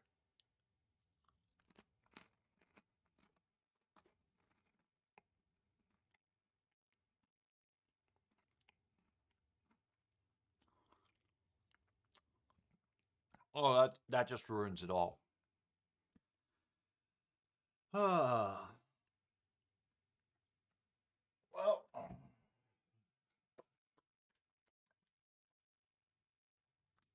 Well, Angie, I love you as a cat, but I'm not going to tolerate death threats on my channel, so bye-bye.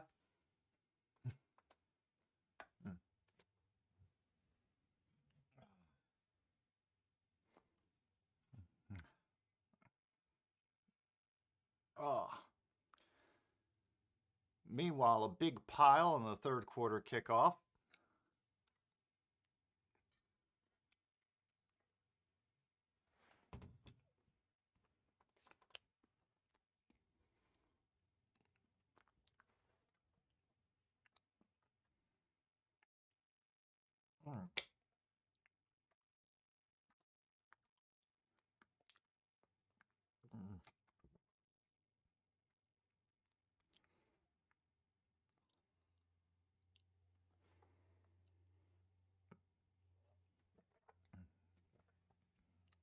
All right. Oh, Chiefs missed a field goal. Ugh. Can't have that.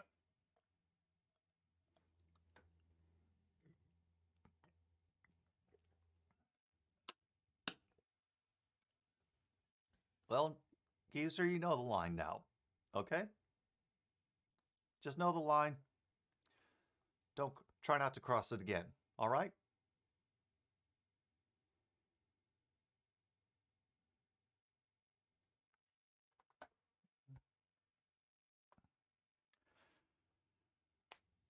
Well, the Bears managed to get 8 yards on that. 2nd and 2, and they'll hand off to Montgomery again, who will dance his way through the traffic and pick up a first down after a gain of 3.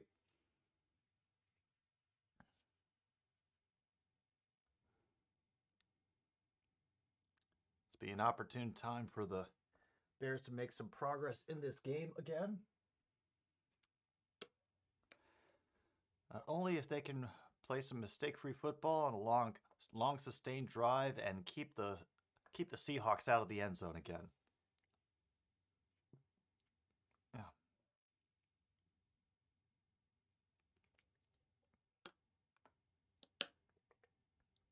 That run goes absolutely nowhere. Montgomery will get driven back for a big loss on that one. 2nd down.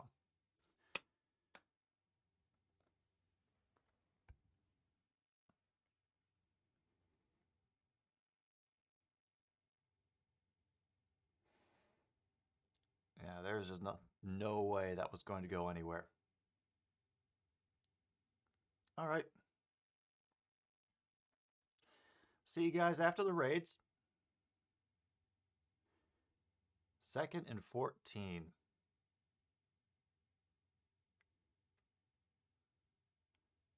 Foles alone in shotgun again, and he is going to get brought down at the 20-yard line. Ugh. Listen, just take some time, Geezer. Don't worry about it. You're okay. Just know that's a line that I'm not comfortable with people crossing. All right? I'll welcome you back whenever you feel you're ready.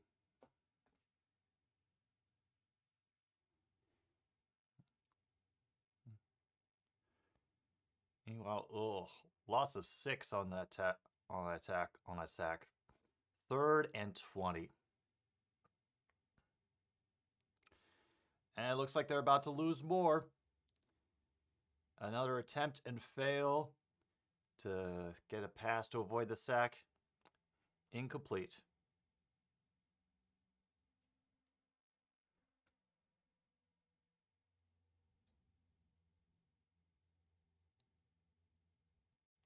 And Foles went down hard on that hit as he threw. O'Donnell is out to punt now for the Bears.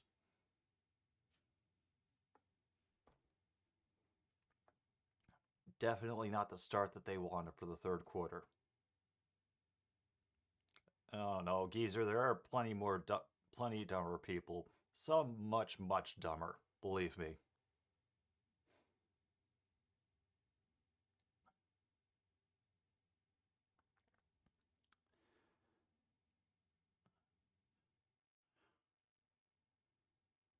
Yeah. That's the Geezer. It's okay. It's okay to feel that way. Just take a moment, you know, process it on your own. Take some time. And you don't have to keep beating yourself up about it.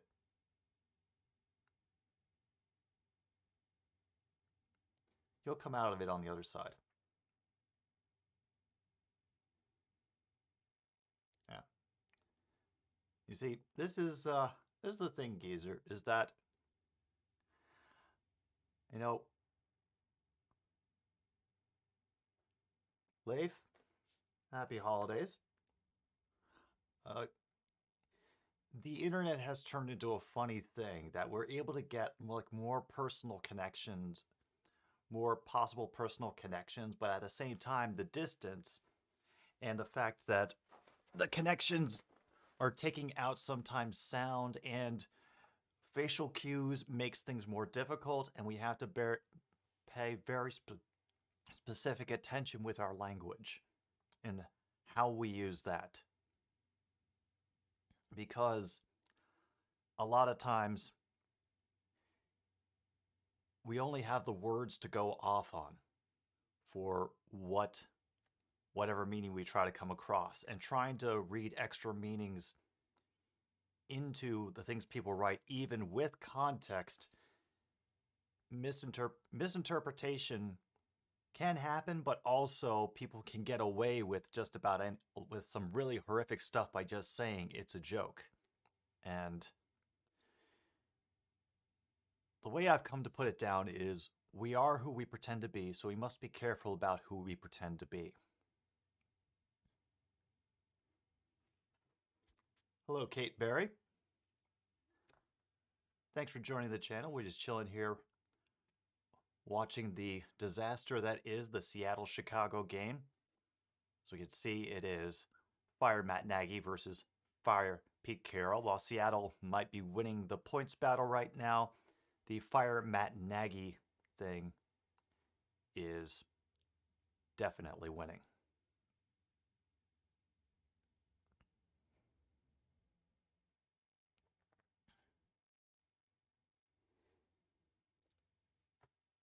And a happy holidays to you, Kate. Yeah. Apology accepted, Geezer.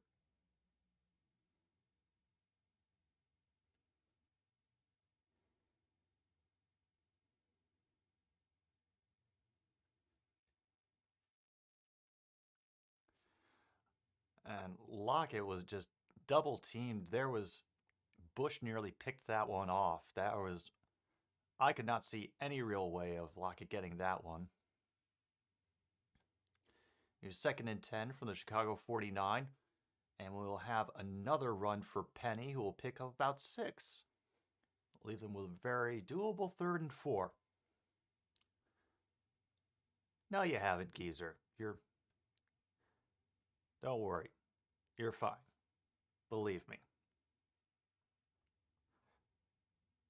It's a mistake. Nothing is ruined. And we're allowed to make mistakes. That's what life is about. You came over from Tom's stream, Kate. Well, hey. Another visitor, always welcome. Believe me. No, you're not, Geezer. Listen.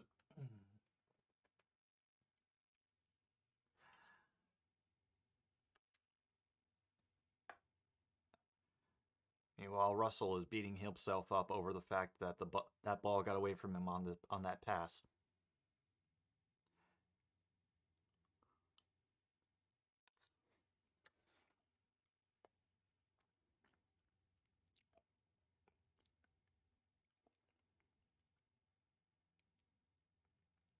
Fair catch called for by Newsom at the 18-yard line. That's where the Bears will pick it up.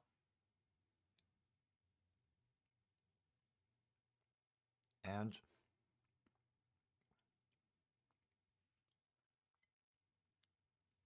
all right, real talk for a moment. While we're on another break from the game.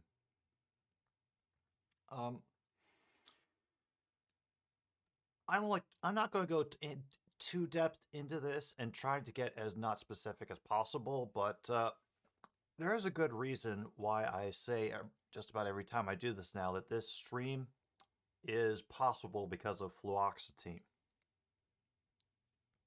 Essentially, I have been mentally ill for, we'll say, 30 odd years. I thought that my mental illness was just the way I was. It was just, you know, the way I was born, that it was a part of who I was, and I would just have to live with it. And part of that was having to deal with depression and getting thoughts like that, geezer, and having to cope with that. But when I figured out the root of some of those feelings and a number of those thoughts, I went to therapy. You know, it helped like a lot of things connect and make sense in my brain. You know, understanding the cause and effect and how my behavior and my decision making had been changed around by that. But it wasn't quite enough. Yeah. Now, support undoubtedly helps, but the thing that always kind of held me back was the fact that even though I knew all these things were wrong with me, my brain, I was hardwired inside my brain because of all the habits that I'd gotten into of, learning to survive in unhealthy, in a toxic environment, and with, you know, depression just effectively shutting me down, that I knew that I wanted to add medication into the mix because I had nothing to lose at this point. Absolutely nothing to lose. And I lucked out that the first prescription that I got was something that was able to just make the fog that I had been living through part for a little bit. And things are still difficult, you know? I will still catch myself with some of my old anxious behavior, with some anxiety flare-ups and some bad memories locking me up. But I am much better prepared to deal with it because I now have the will and the energy to actually do the things that I've been putting off for so long, that I wanted to do, but my brain just prevented me from doing them because why bother?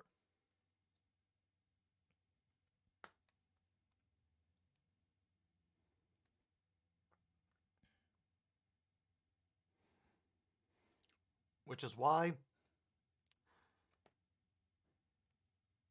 yeah, that's just why I say there is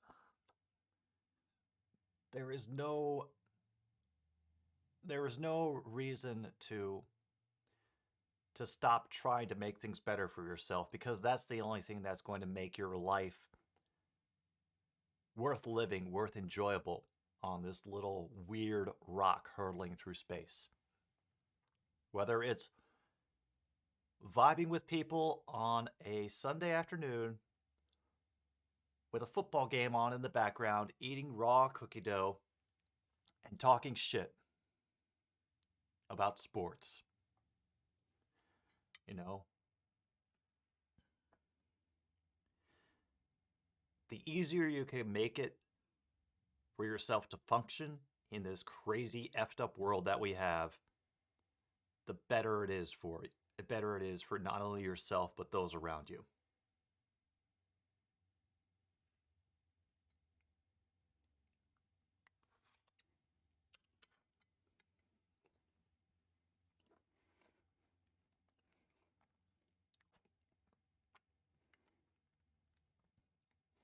Second 11 for the Bears, by the way. Montgomery got stopped on the last running play from scrimmage. And so that means, of course, they're going to go back to the pass game. Yeah.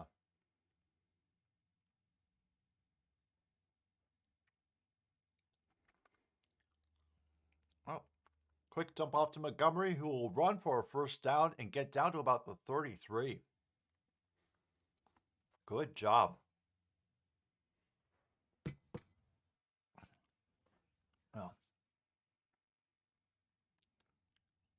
Oh.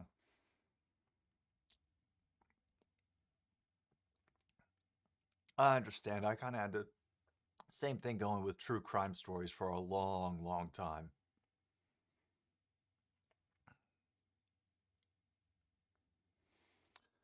Fresh set of downs. First and 10 from the Seattle 33 now for Chicago.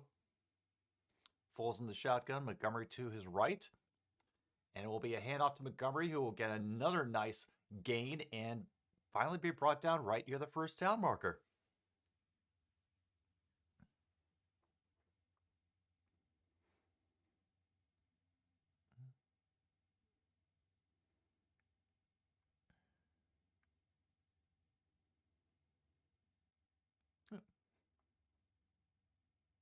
Now, what kind of videos are broccoli animations? I've never heard of them.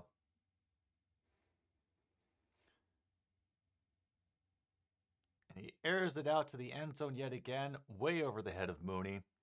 Looks like he was just trying to get rid of it because his first read was not there and he was determined. Oh, horror videos.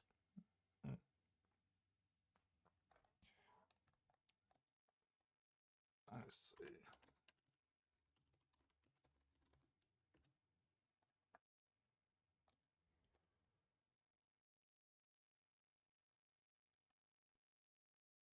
Ah, okay. Oh, gotcha.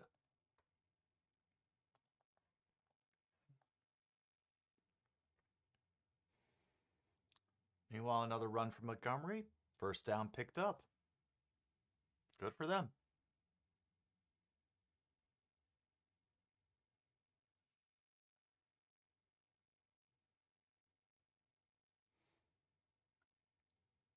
It's nice that they're actually giving him the ball and making him a part of the game plan.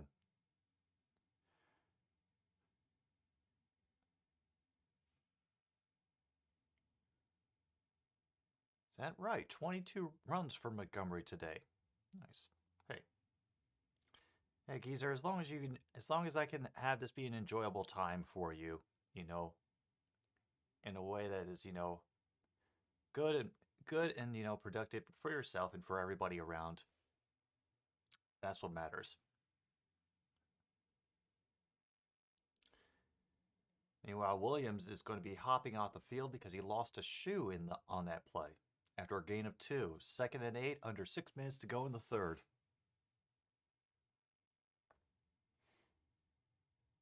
Yeah.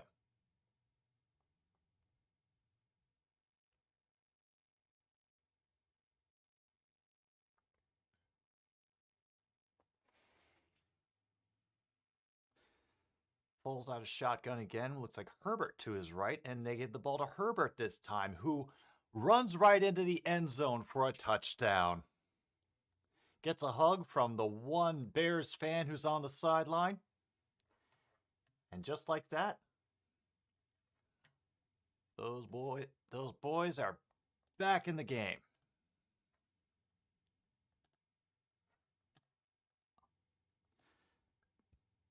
Yeah.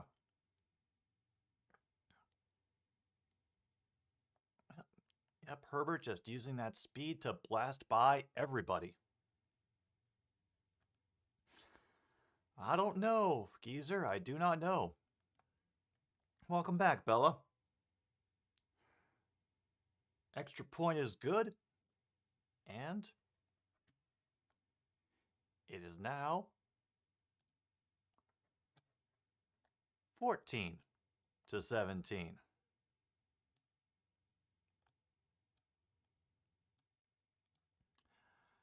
I'm really confused about why my monitor is not working. I'm going to have to figure that out off stream. Welcome back, Bella, Rebecca. Ah, I don't know. I'm not sure why Nagy suddenly remembered that Herbert was a running option. It doesn't seem like that's in his wheelhouse, to be honest. Mm.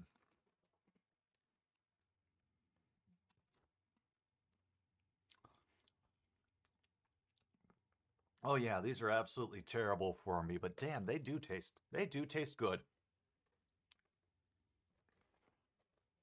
Um,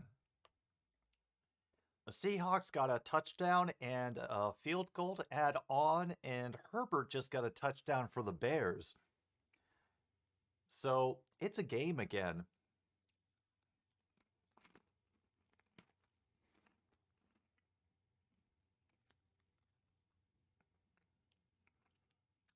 I don't get it either, but I'm accepting it for right now.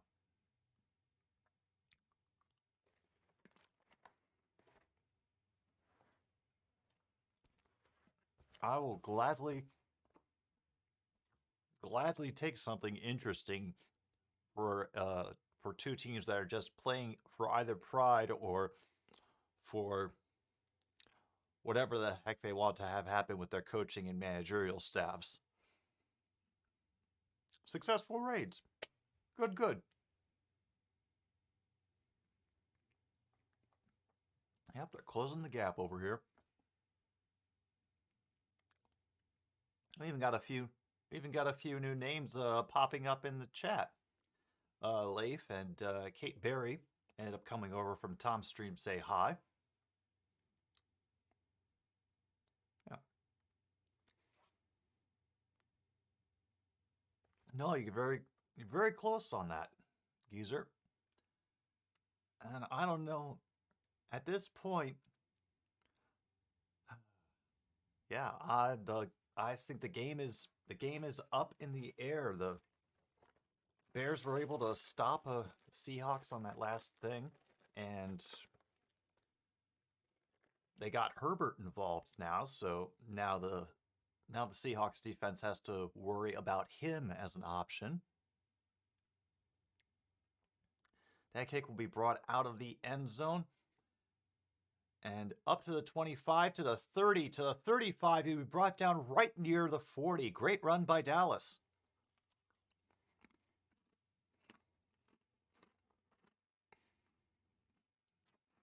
Hmm. Hmm. Hmm. Oh, we're at least 5 to 6 to 7 years off from your memories getting copyright claim, True North. Don't worry about it yet.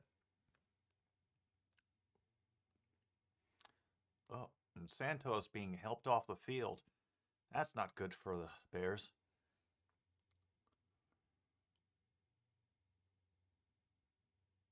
Yeah. Got a nice shove and is holding his. He's either his arm or maybe his ribs. I can see 24-22 happening.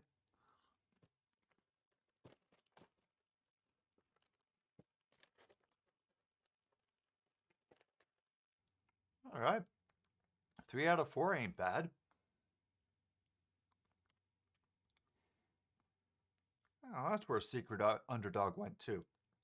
I was hoping he was still around. Meanwhile, that run stuffed early after one missed tackle. Gain of 2 on the play for Penny. That is Penny, right? Yeah. Yeah.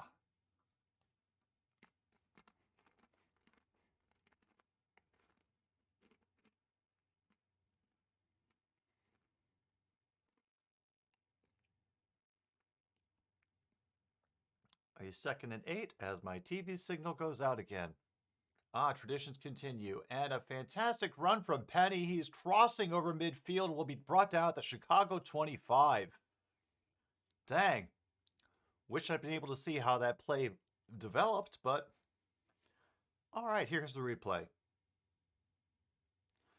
Just one wide open Wide open lane up the middle. They thought they were going for a passing, and they got fooled good. Oh, they will officially mark him down to 27. Penny again will pick up 3 on that run from first down. 2nd and 7. 4 minutes to go in the 3rd quarter.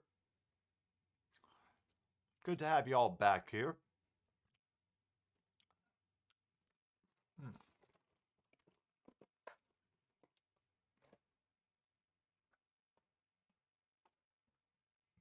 Been mulling over in my mind things that I want to do for another stupid sports show now that football season is going to be over, and I'm not sure if I'm going to cover too many playoff games. Oh, touchdown by Everett. Seahawks pull further ahead again. Nice job. Oh, that was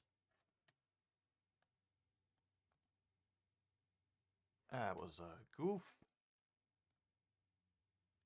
Wait, what the hell just happened?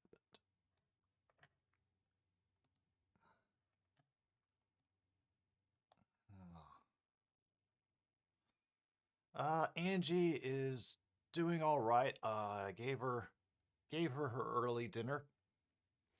She seemed to content to sleep off her rage from the Chargers losing. Meanwhile, that extra point goes through, and it is now 24-14.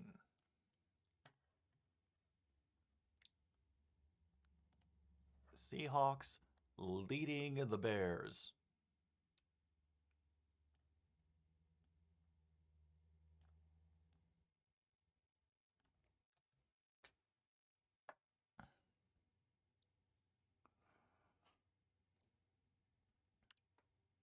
Yeah, she is. I think she's doing much better, especially when she saw that I'd put down food for her. That made her a little bit happier.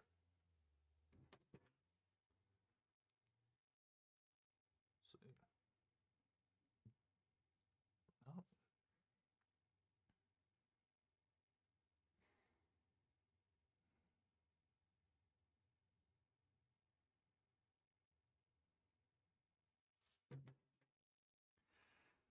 Yeah, it's okay, Adam. It's okay. I was optimistic, but I had a feeling that the Rams would be a bit too much for the Vikings. Don't worry about it. Hopefully he'll go out in glorious fashion.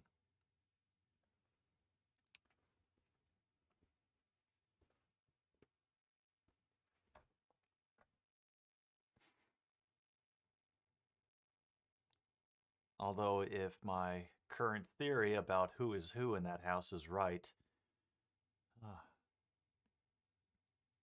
it's not really a victory for LA in the end.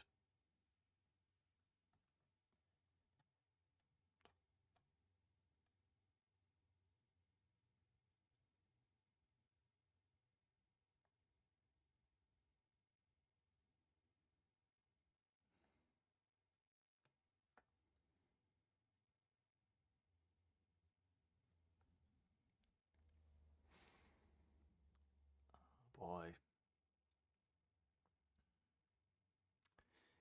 This does not give me much hope, Chicago fans. The fact that that it took just like a couple plays for Seattle to march down the field and extend their lead again.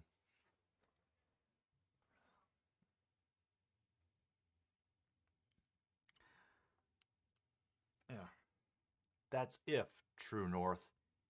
If Washington wins tonight.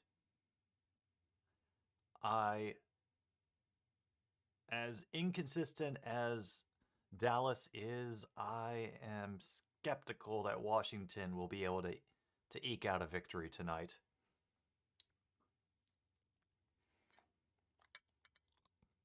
And they pooch kick again, trying to stop Herbert from getting anywhere. And it works this time. He only gets up to the 26.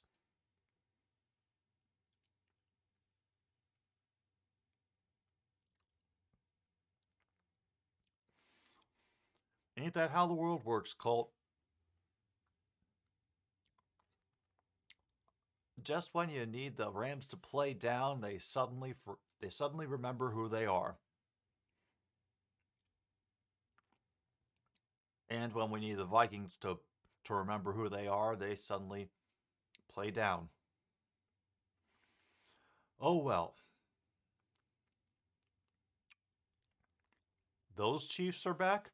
Yeah, I'd be scared too. Oh my god, Jimmy Graham did a thing!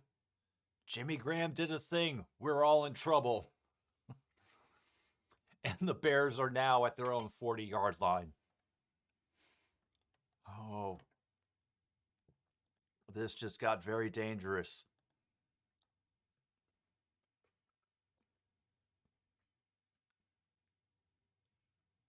Jimmy Graham is on the field. We are all in trouble.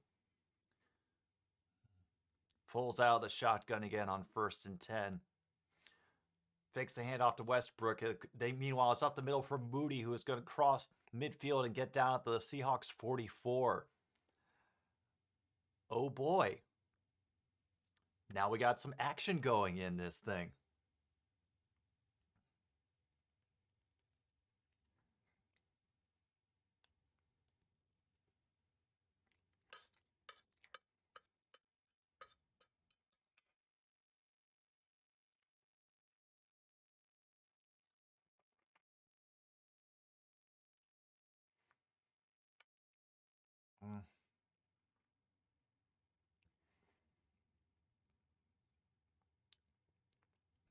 At this point, True North, the 49ers, who knows? David Montgomery gets a decent stiff arm to pick up another first down on a decent catch from Foles.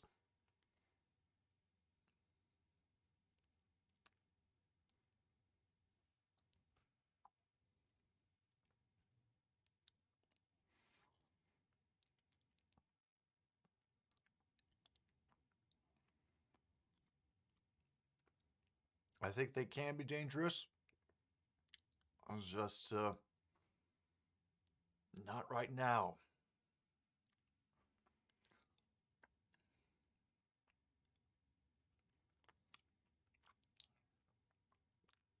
And that handoff to Montgomery, he fights through a crowd of people to pick up about 3. Not bad. Hey. Oh, yeah. The first through third quarter Steelers teams are trash. The fourth quarter Steelers team, that's where you have to watch out, because that's where Roethlisberger truly earns his money.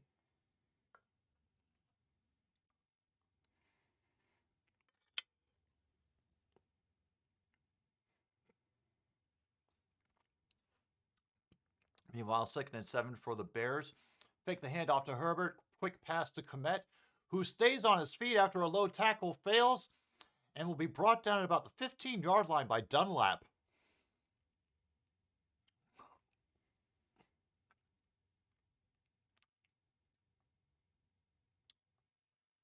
Oh, yeah.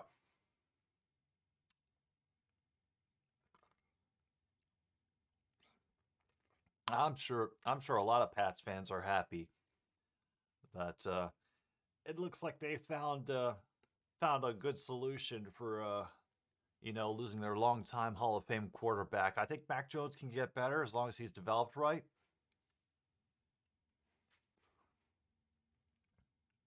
Belichick still knows how to scare the hell out of people. Patriots are not going away anytime soon.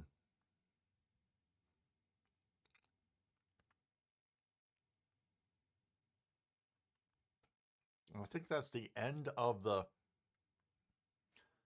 third quarter right there.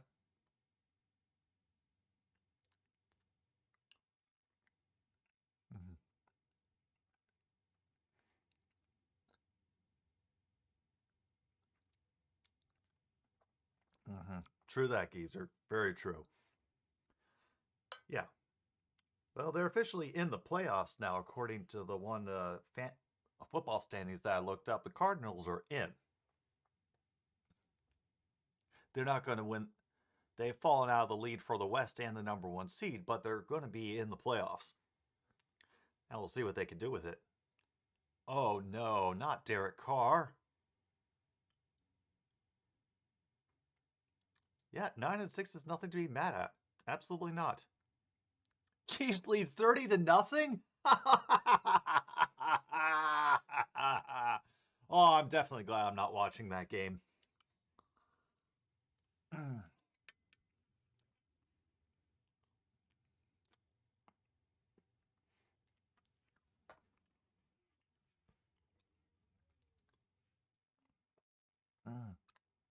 Nathan Peterman is going in? Oh, this is a good day.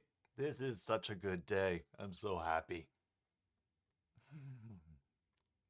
Peter Meme is returning. What's the score in that game, by the way, Bella? Hey, Ishii.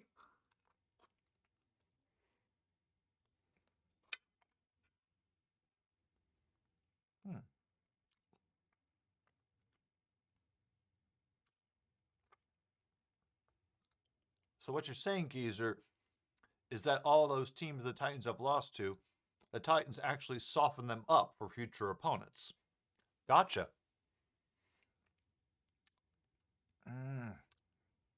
14-13 Raiders. Okay. All right. I think this is a good situation for Peter Meme.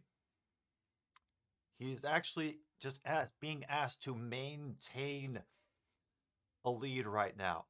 He doesn't have to be the hero. He just has to keep the ball on their offensive side. Foles is going to get sacked, meanwhile, brought down at the 22.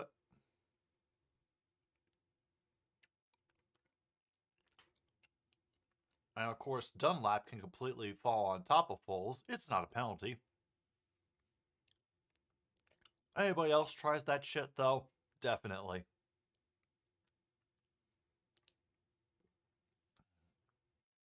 Yeah.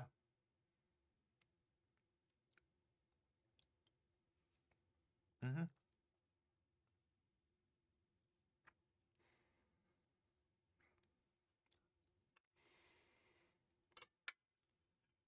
Second and 15, falls out of the shotgun again. Montgomery runs out. And a bullet fired to Komet over the middle.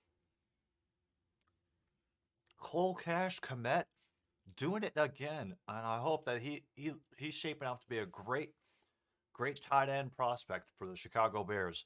Hold on to him, Bears. Hold on to him. Yeah, I'm encouraging a division rival to do things that will help them be better. I don't care.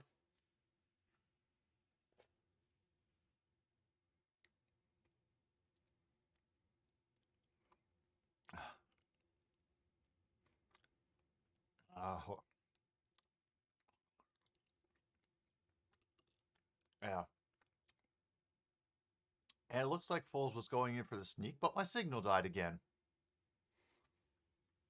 Oh, they're holding up the fist. 4th down at about the 6. 5.5.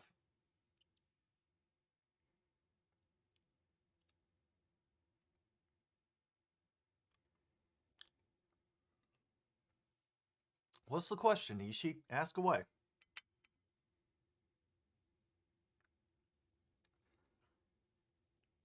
Looks like, oh, offense is staying on the field. Bears are going for it.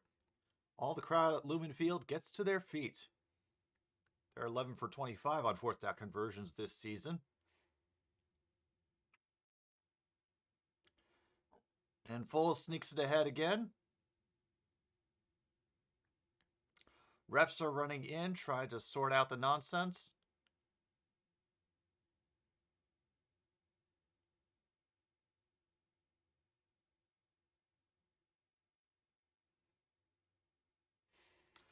Seahawks are saying that they stopped him. We don't have a clear signal yet.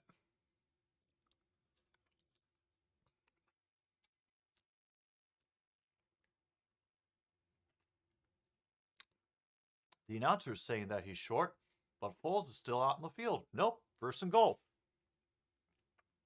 Oh, God, my 35th birthday.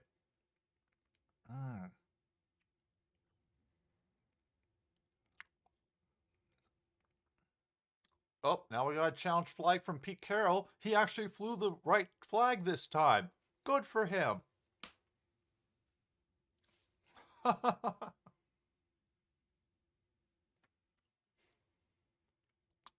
God, I have to remember my 35th birthday. When the hell was that? So,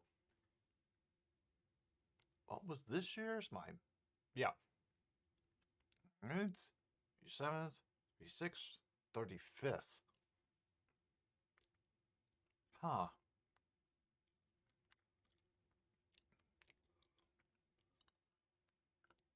Oh. Oh God, that's right. Um, my 35th birthday. Oh, this is a story for you guys. So, at the time of my 35th birthday, I was living in an apartment with 4 other people. So, the this is freaking hilarious. The we had a roommate who, let's just say, she was pulling some they were pulling some shit that they should not have pulled. And well, we caught them trying to pull this. Confronted them, and as it turned out, we were able to essentially force them out of the apartment. They were not going to be able to be on the lease renewal. And on my old room, and one of the roommates actually had his birthday was the day before mine. So when we lived together, we would celebrate our birthdays together. He'd decorate the place, like invite people over, throw a party. I didn't have a lot of people who would come to events I was doing at the time, so I kind of just, glomped on for the ride. And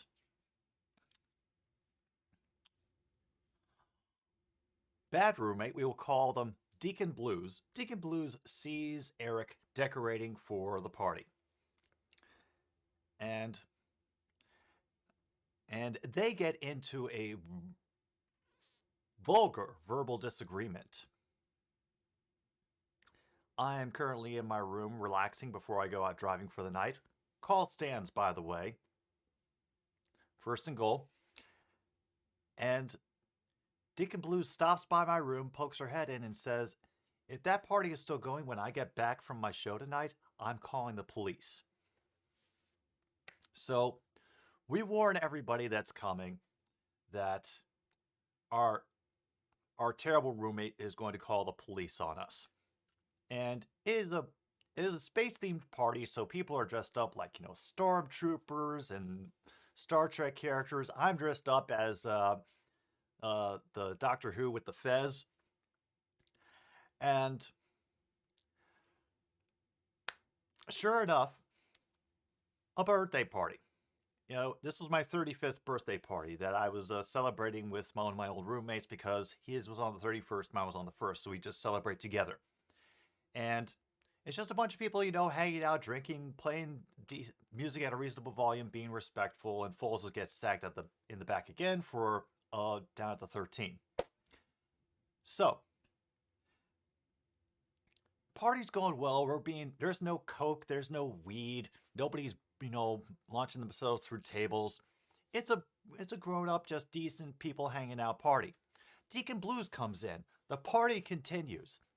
And she doesn't even look. They don't even look at us. She just gets out her phone, and we can hear her say, as she goes up the stairs to her room, yes, I need to register a noise complaint. A couple of the partygoers leave. Like, everybody's excited to see this play out. Partygoers leave. Flag on the play. False start. And the cops have showed up. Eric got a text from one of his friends who was leaving saying, the police are out here. Eric and I decide to go out and meet them. I take off the fez because I want to look like a professional adult. Say, hey, we're the ones throwing the party. We understand we're getting a complaint. They asked to come up and check out the party. And there are 2 cops. One of them stayed out with me at the door while I held on to Angie so she didn't escape, and the other one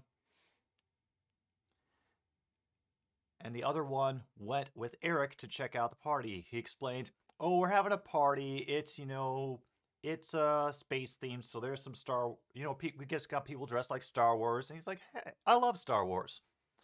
And there the cop is talking to me at the front. He asks, "So do you know who called in a noise complaint?" I said, "Yeah, our roommate did." And he gets this look on his face like, "What the hell am I doing here?" And other cop, according to Eric, went in, looked around, got a look on his face like, "What the hell am I doing here?"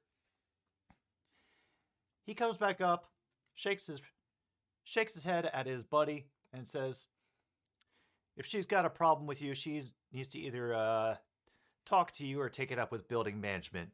Enjoy your party," and leaves. Eric and I shook hands, went back to the party. We didn't hear from her for the rest of the night. So I'm not saying that you should, try to ruin someone's reputation with the local police department to make it an effective 35th birthday party, but it helps.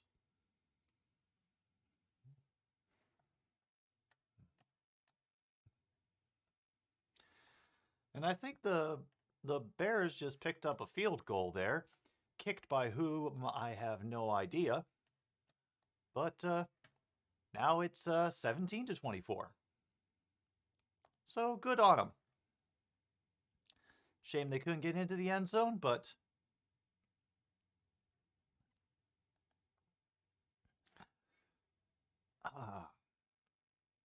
yeah. Oh, yes.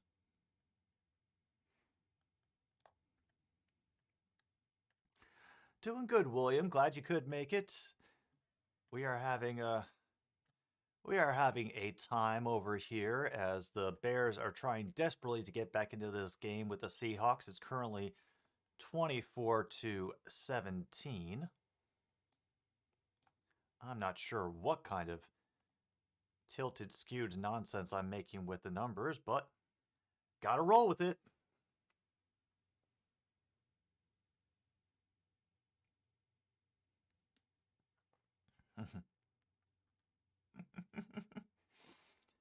Oh.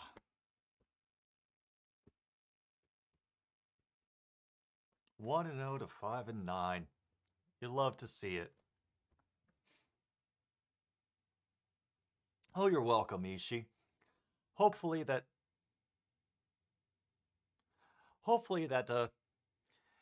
gives you maybe a few ideas about what sort of trouble you can get into on your 35th birthday. Oh my God, the Steelers scored? Oh. Yeah.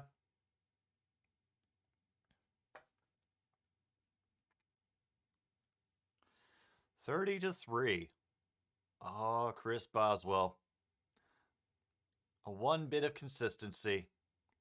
And they pooch that kick as well. And that run will be stopped at the 33.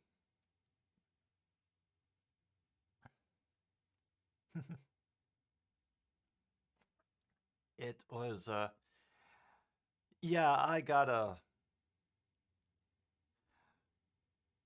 let me see, how much time do we have left in this game? I know we're in the fourth quarter. We're up to like 10 minutes? Okay, 10 minutes. McManus missed a 55-yarder and Fangio screaming at him. Great. Oh.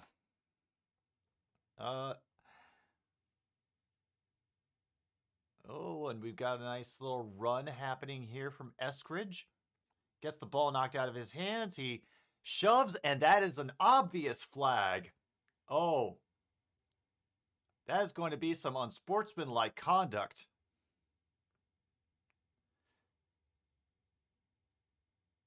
Yeah. Who are they calling this on, though? After the play, unsportsmanlike contact. Oh, they're calling it on the Bears. Damn. On Ogletree.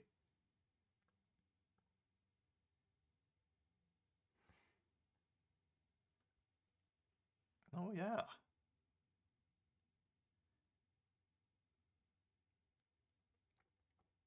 Okay, that makes sense. Ishi.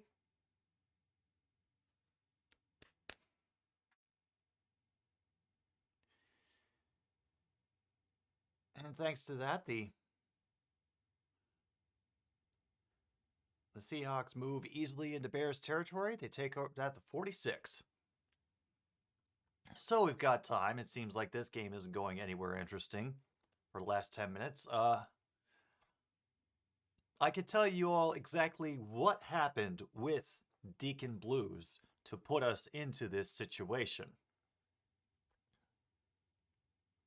Meanwhile, Penny will pick up another 10 yards. He gets the first down.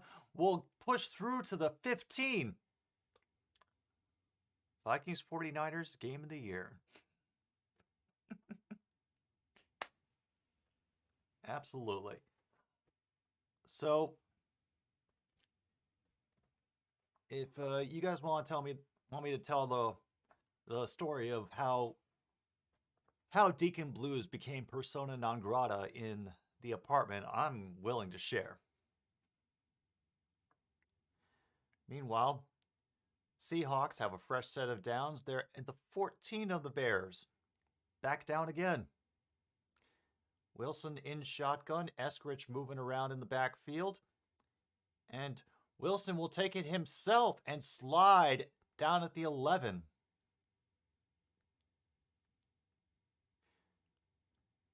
Doing whatever he can just to burn the clock.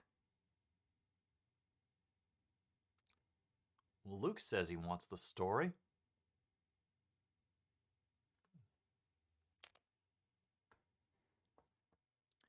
We're now underneath 9 minutes to go. All right, I'll get. Oh no. Oh yeah. Oh, it's a good one. It's a good one, True North. So here's what happens. We lived in this huge 2-story, 4-bedroom apartment, like 6 blocks from Wrigley Field. Affordable price, great location, right? 4 roommates, and we're a little ways away from the lease time being renewed. And we knew that at least one of our roommates was going to be leaving. A guy named Ed. And sack for the Bears, taking Wilson down to the 22. So Deacon Blues asks Ed if he's going to be renewing on the lease. And Ed says no, he's planning to move in with his girlfriend. And Deacon's like, okay. So about a day later, one of Ed's friends sends him a roommates wanted listing in a Facebook group saying, I think I found a great place to move in. This sounds a lot like your apartment. 39-yard field goal attempt. And they miss it. It remains 24. So Ed's friend gives him the listing, and it says, looking for 3 female roommates to fill 4-bedroom apartments. He gets the description, the address, and everything. It is our apartment. Deacon Blues was trying to essentially fill up all of our spots and hadn't talked to us about it. Not to me, not to Eric. And had already told, as we found out later, our building management company that she would be the only one renewing the lease. So Ed comes and finds me one day, points this out to me, and asks, did she talk to you about this? I said, no, she hasn't. Does Eric know? And Ed, in his one moment, was like, we'll let him find out on his own. And I said, no, we gotta tell him now. So I go knock on Eric's door. I we explain the situation to him. He is pissed, absolutely livid and pissed. And so we all, just to calm ourselves, go to the bar down the street to like talk things over, have a few beers. And we figure out that that this solidified a pattern of behavior that we had noticed. That Deacon Blues had been getting more terrible and curt and snippy with all of us. And that a lot of the friends of hers that we used to see come over for parties to the apartment, they had all suddenly drifted away and been replaced by new people. And we remembered hearing stories about how friends that drifted out of Deacon's life before that got replaced by the previous set of friends. And we're like, oh, this is just what happens. So we hold a roommate meeting, and we get us all there organized at once, which was rare because of our disparate schedules. And we talk to her about it. The only thing she has to say is, well, I guess you all have already made up your mind. Goes upstairs, leaves the meeting. And as it turned out, Eric had already talked to the building management company and found out about Deacon's attempt to essentially muscle me and Eric off the lease, because we were like, we want to stay, but we would rather not do it if she's still here. And they told him, we were under the impression that Deacon was the only one who was renewing. And he said, no, she never even talked to us about that. They said, really? No, that is not cool. So what we ended up doing was they ended up going through Eric and saying, yeah, we will renew with Eric and Jim. Deacon, bye-bye. And from just about that point on, she absolutely refused to be in the same room with or talk to any of us. And as one last parting shot, she attempted to steal all of my spoons on her move-out day. She didn't get away with it, but yeah. And that effectively burned a number of bridges that she had with some people in the city. She has new friends now, but I wouldn't count on them being friends with her for that much longer. I only know that there's new people because somehow her Venmo transaction history ends up on my Venmo page. Oh. And, yeah. Great story. This one involves Angie. Yeah. By the way, Seahawks are marching down the field. Penny is running unabated. 4:49 to go.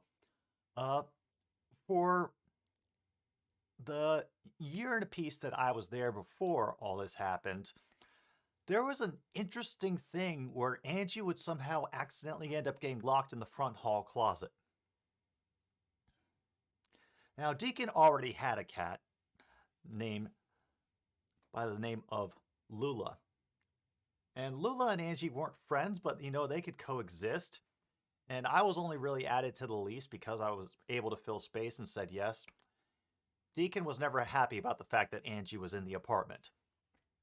And I finally figured out, after extensive trial and error, that Deacon was locking Angie in the front hall closet on purpose. Until one day, I am out and I get a text from Deacon Blues. Apparently, she had locked Angie in the closet. And Angie's response was to pick out the one coat in the closet that belonged to Deacon Blues, drag it off the hanger, and take a shit on it. Yeah. So Deacon texted me to ask, complete with a picture of the ruined coat. Do you want to pay for the dry cleaning bill separately, or should I just add it to your bill total for this month? I said, let me know how much it is. I will pay for it. And I told Ed and Eric about this. They're like, no, man, don't pay for it. They gave Angie like treats and high fives for doing that because we were all sick of her at this point. I was like, nope, I will pay. It's fair. It's only fair. It's flag on the play. Things are happening. Lots of run game. They're trying to wear down the clock. Penalty on the Seahawks for things. Who knows at this point? I get the bill. It's a decent dry cleaning bill, $35. Not bad, right? And this took me a while because apparently there was some kind of coin shortage happening at the bank. I got $35 in pennies, unwrapped all of them, and put them into a brown paper bag, and left the bag outside of Deacon's bedroom with a separate check for my share of the utilities that month on top of the pennies, and a note saying, here is my share of the utilities, the penny plus the cost of your dry cleaning. And by the way, stop locking my cat in the closet. Maybe she'll stop crapping on your coat. Did not happen again.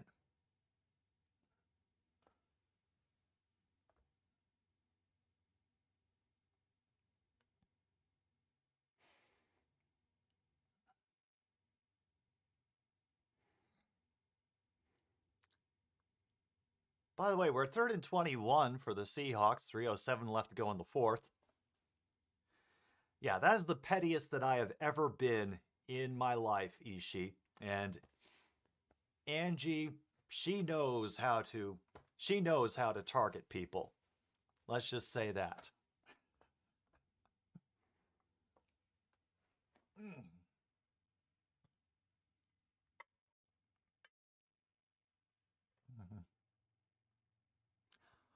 Oh, I have not talked to her in years at this point.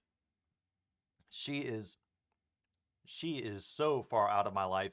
I only know that she has new friends because somehow her Venmo payments still end up appearing in my timeline on the app, and that's the only way that I know. Yeah. I tend to agree, Colt. That's I think that's one of the few petty moments I've ever had in my lifetime, aside from using somebody's attempt to screw me on a separate lease to ruin their reputation. But that's a story for another time.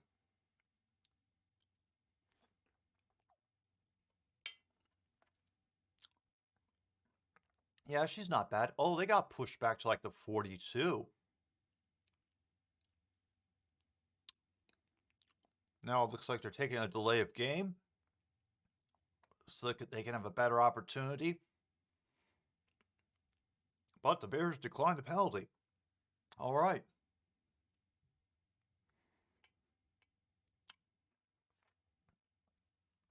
I'll have to remember to tell you all that story the next time we're in a game where absolutely nothing is happening.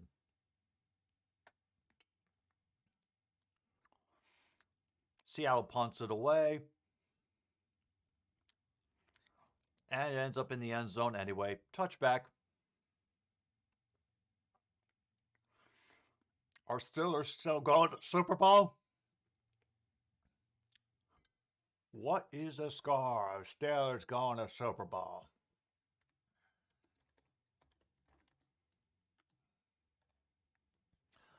$33-3 with 11:50 to go in the game. Yeah, I don't think Steelers going to Super Bowl. Goodness.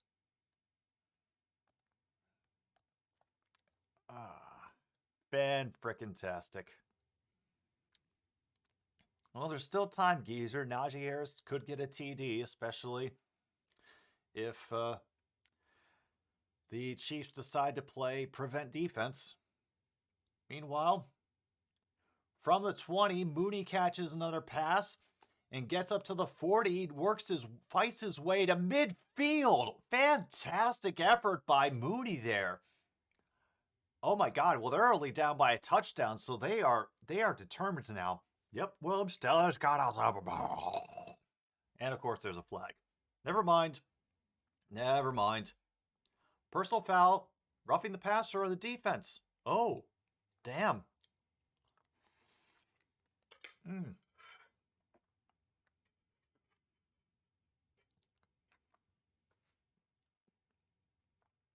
Oh.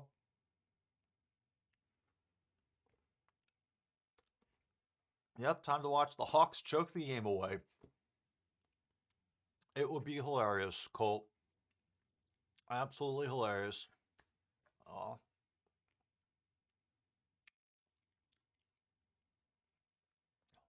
I know I don't have dogs to fight over a toy on this stream, Luke, but I'll do my best to keep y'all entertained.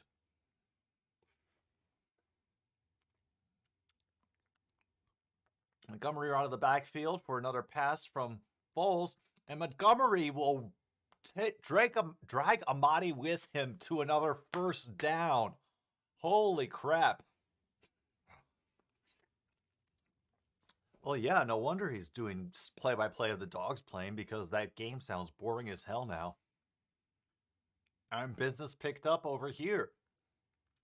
Meanwhile, my signal goes out right as about Foles is to get the pass, but it's to Montgomery again, and he will gain another 14 yards. Oh, man. Wagner trying to hold on for dear life and punch the ball out, but nothing doing. Oh, baby.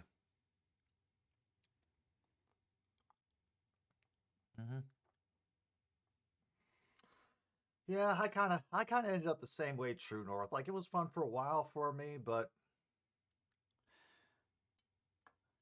you know, ain't no insult to the people who are into it and who are good at it, like our resident expert Geezer.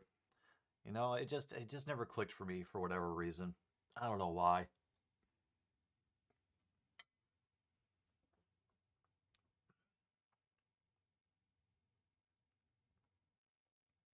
Yeah, I should probably start queuing up that to get that ad out of the way.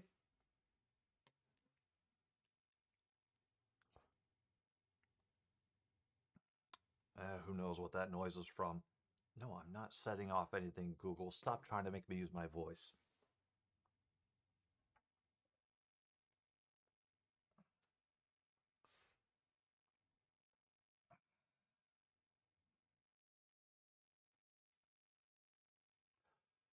Ah.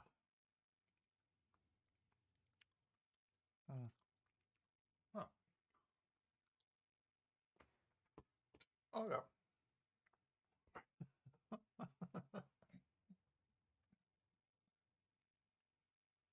Yeah.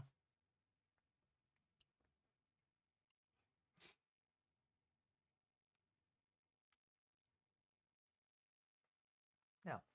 No, I can see where you're coming from on that front, Geezer. Totally. I don't know. I guess it was just a paradigm shift that I could never get my head around, you know, because then I would see those things like conflicting with teams that I wanted to win versus, but I want this player to do well. And, I just never really came together for me. You know, nothing against the people who like it. It's just not really my thing. But the Seahawks potentially throwing a game away. We are officially at 2 minutes now to go.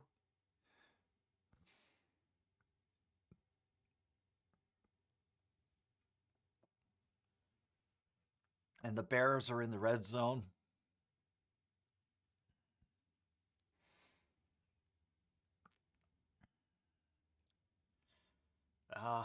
That's okay, geezer. I'm kind of over the fantasy football thing. I appreciate the invite though. Foles back in shotgun. Fakes the pass. And will get hit and fumbled the ball. Bears recover at the 15. Oh, man. That was a great strip on the play, but just they weren't quick enough to leap on it. Nice strip sack there by Dunlap. All right, noted. Noted. All right, now we're up to 2nd and 14. They do have the first down marker inside the 1. So they can get to that. And he is way out of bounds. Komet did make the catch, but he was in double coverage, way out of the end zone, and the Seahawks mascot is pumped up like he's the one who is responsible for that play not working out. That ball was skied, though.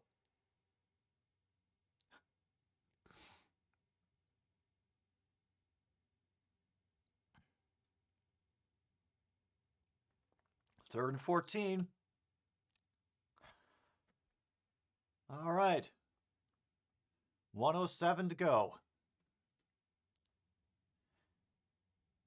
I definitely think this is a 4-down territory for the Bears, considering. Oh my God. Jimmy Graham. As the fans throw snowballs on the field in protest, Jimmy Graham scores for the Bears. Oh, man. They stole Tom's game? Who, Fox? The Underpants Gnomes? Who stole Tom's game? Oh, my goodness. Yeah. And that catch is good. Graham has a hold on that. Oh, no, they're going for 2. They're going for 2. No. And it's Grant. Oh, it's Bird. Bird gets the 2-point conversion. Oh, my God. Oh, my God. Holy crap. It is 25-24. Yeah. Oh. Great job by Bird staying in bounds. That knee comes down in bounds. Oh, fantastic. Fan-frickin-tastic. Oh. I picked the right game.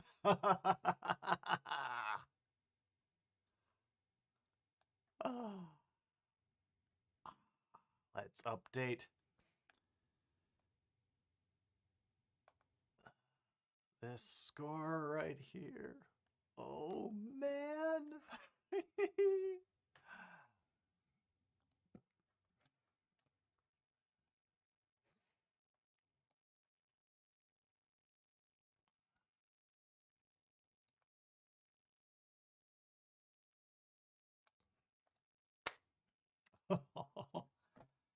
Here comes the kickoff with 1:01 to go. And it's going to be another squib up the middle.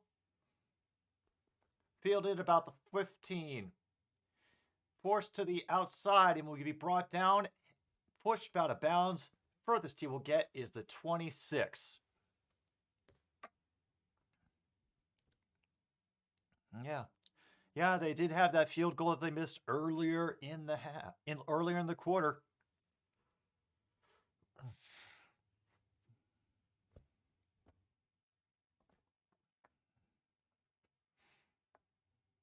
Raiders win? Oh, man. Oh, it's all sorts of good things this week. Yes. Oh, that's going to be good. That's going to be good for the lore. Yeah. Yeah, Lions Bears was a good time, especially with the nonsense at the end. Dallas catches for a gain of 4, forced out of bounds, 48 seconds to go. 17-14. Congratulations, Raiders. You just made Perna's life even more miserable. 2nd and 6. Wilson operating out of the shotgun again. They better watch those sidelines. And now Wilson will get brought down after a gain of just 3 on the ground, but there is a flag on the play. And that's a holding on Seattle. Pushes them back 10 yards.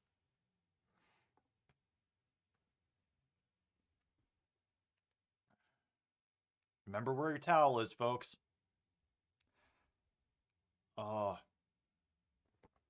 Don't panic.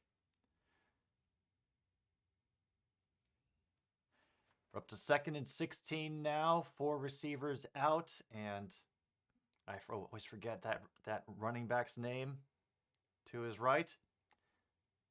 Timeout from Chicago. They only have 1 remaining.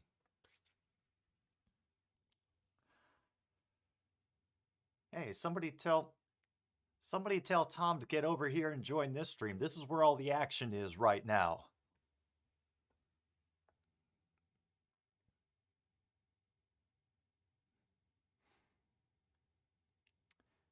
And that missed kick is going to come back to haunt the Seahawks and Myers.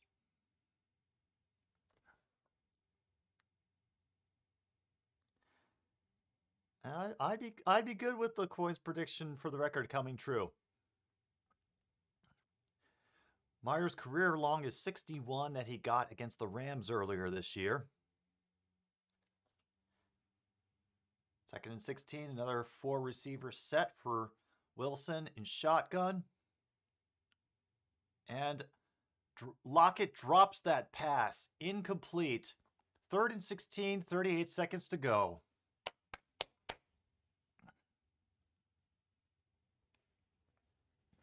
Oh, man. I don't care that it is the Bears, man. I enjoy the fact that this game is getting exciting down to the end. Broken heart for the Seahawks, I know. And they're all screaming on the sidelines that he has made it, but nope. He's short, and the clock continues to run. It will be 4th and short for the Seahawks. Time has stopped again, as somebody, I'm assuming, took a timeout. Yeah. No, he's very clearly short.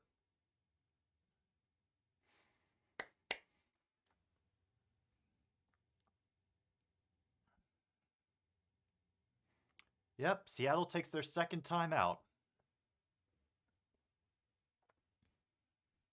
Oh, baby. Oh, man. That celebrated Bears defense better pull something out. 700 yards. 700 yards of offense. Wow. I am... Oh, this is such a joyous day. What frabjous day collucale he chortled into his joy.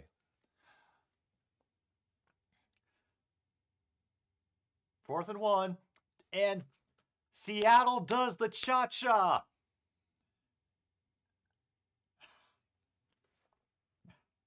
They're moving back 5 yards. It's on Gerald Everett.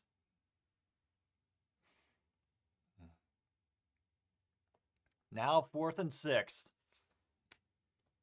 4th and 6. If you didn't tune in to watch this stream, you missed out on the good stories and the exciting ending. Here are 3 for 9 on 4th down conversions this season. Hopefully they can make it 4 for 10. Wilson in shotgun. 4 receivers set. He is looking, and he is going to run for it. And he will be short. There is a flag at the end of the play, though.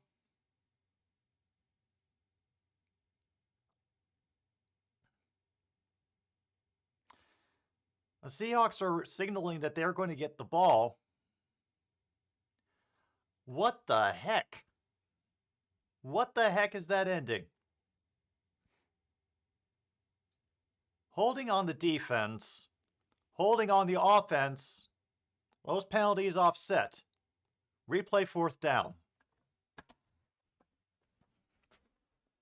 21 seconds to go, and we have to do this stressful thing all over again. Yep. Nick Foles, 250 yards, 1 touchdown, 0 interceptions. Big Dig Nick is back.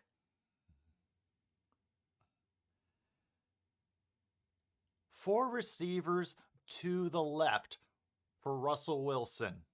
1 to the right.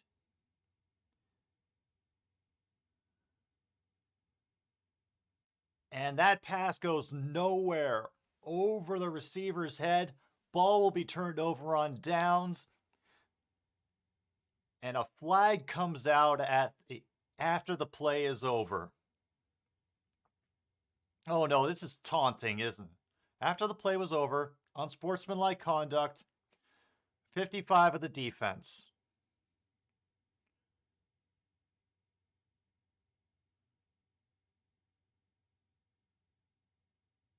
It will be 1st down for Chicago after the enforcement of the 15-yard penalty.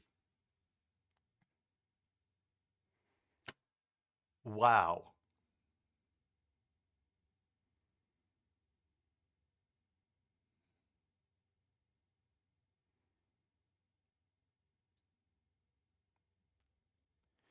This should do it. This should do it for the game. I can't see any reason Pete Carroll would want to do the timeout unless he just really wanted to stretch things out for an extra 30, 45 seconds. But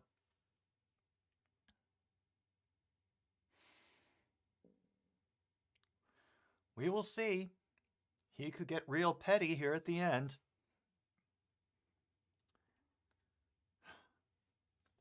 There they are. Victory formation.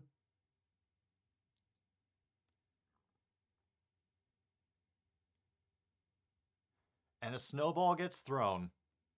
And that is it, folks. The Chicago Bears with a last-second touchdown by Graham and a 2-point conversion caught by Bird in the end zone take out the Seattle Seahawks. They both go to 5-10 for the season. And with that, we will end another Stupid Sports Show. I'm Jim B. I'm glad I could have you all here for this. Have a wonderful day. Take care of yourselves.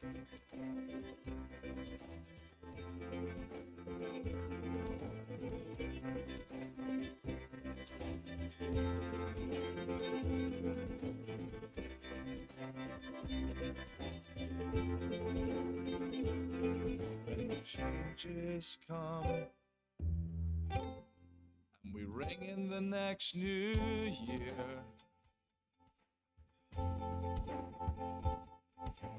Raise my hand and raise my voice as our disappear. Or find what we lost in the fire.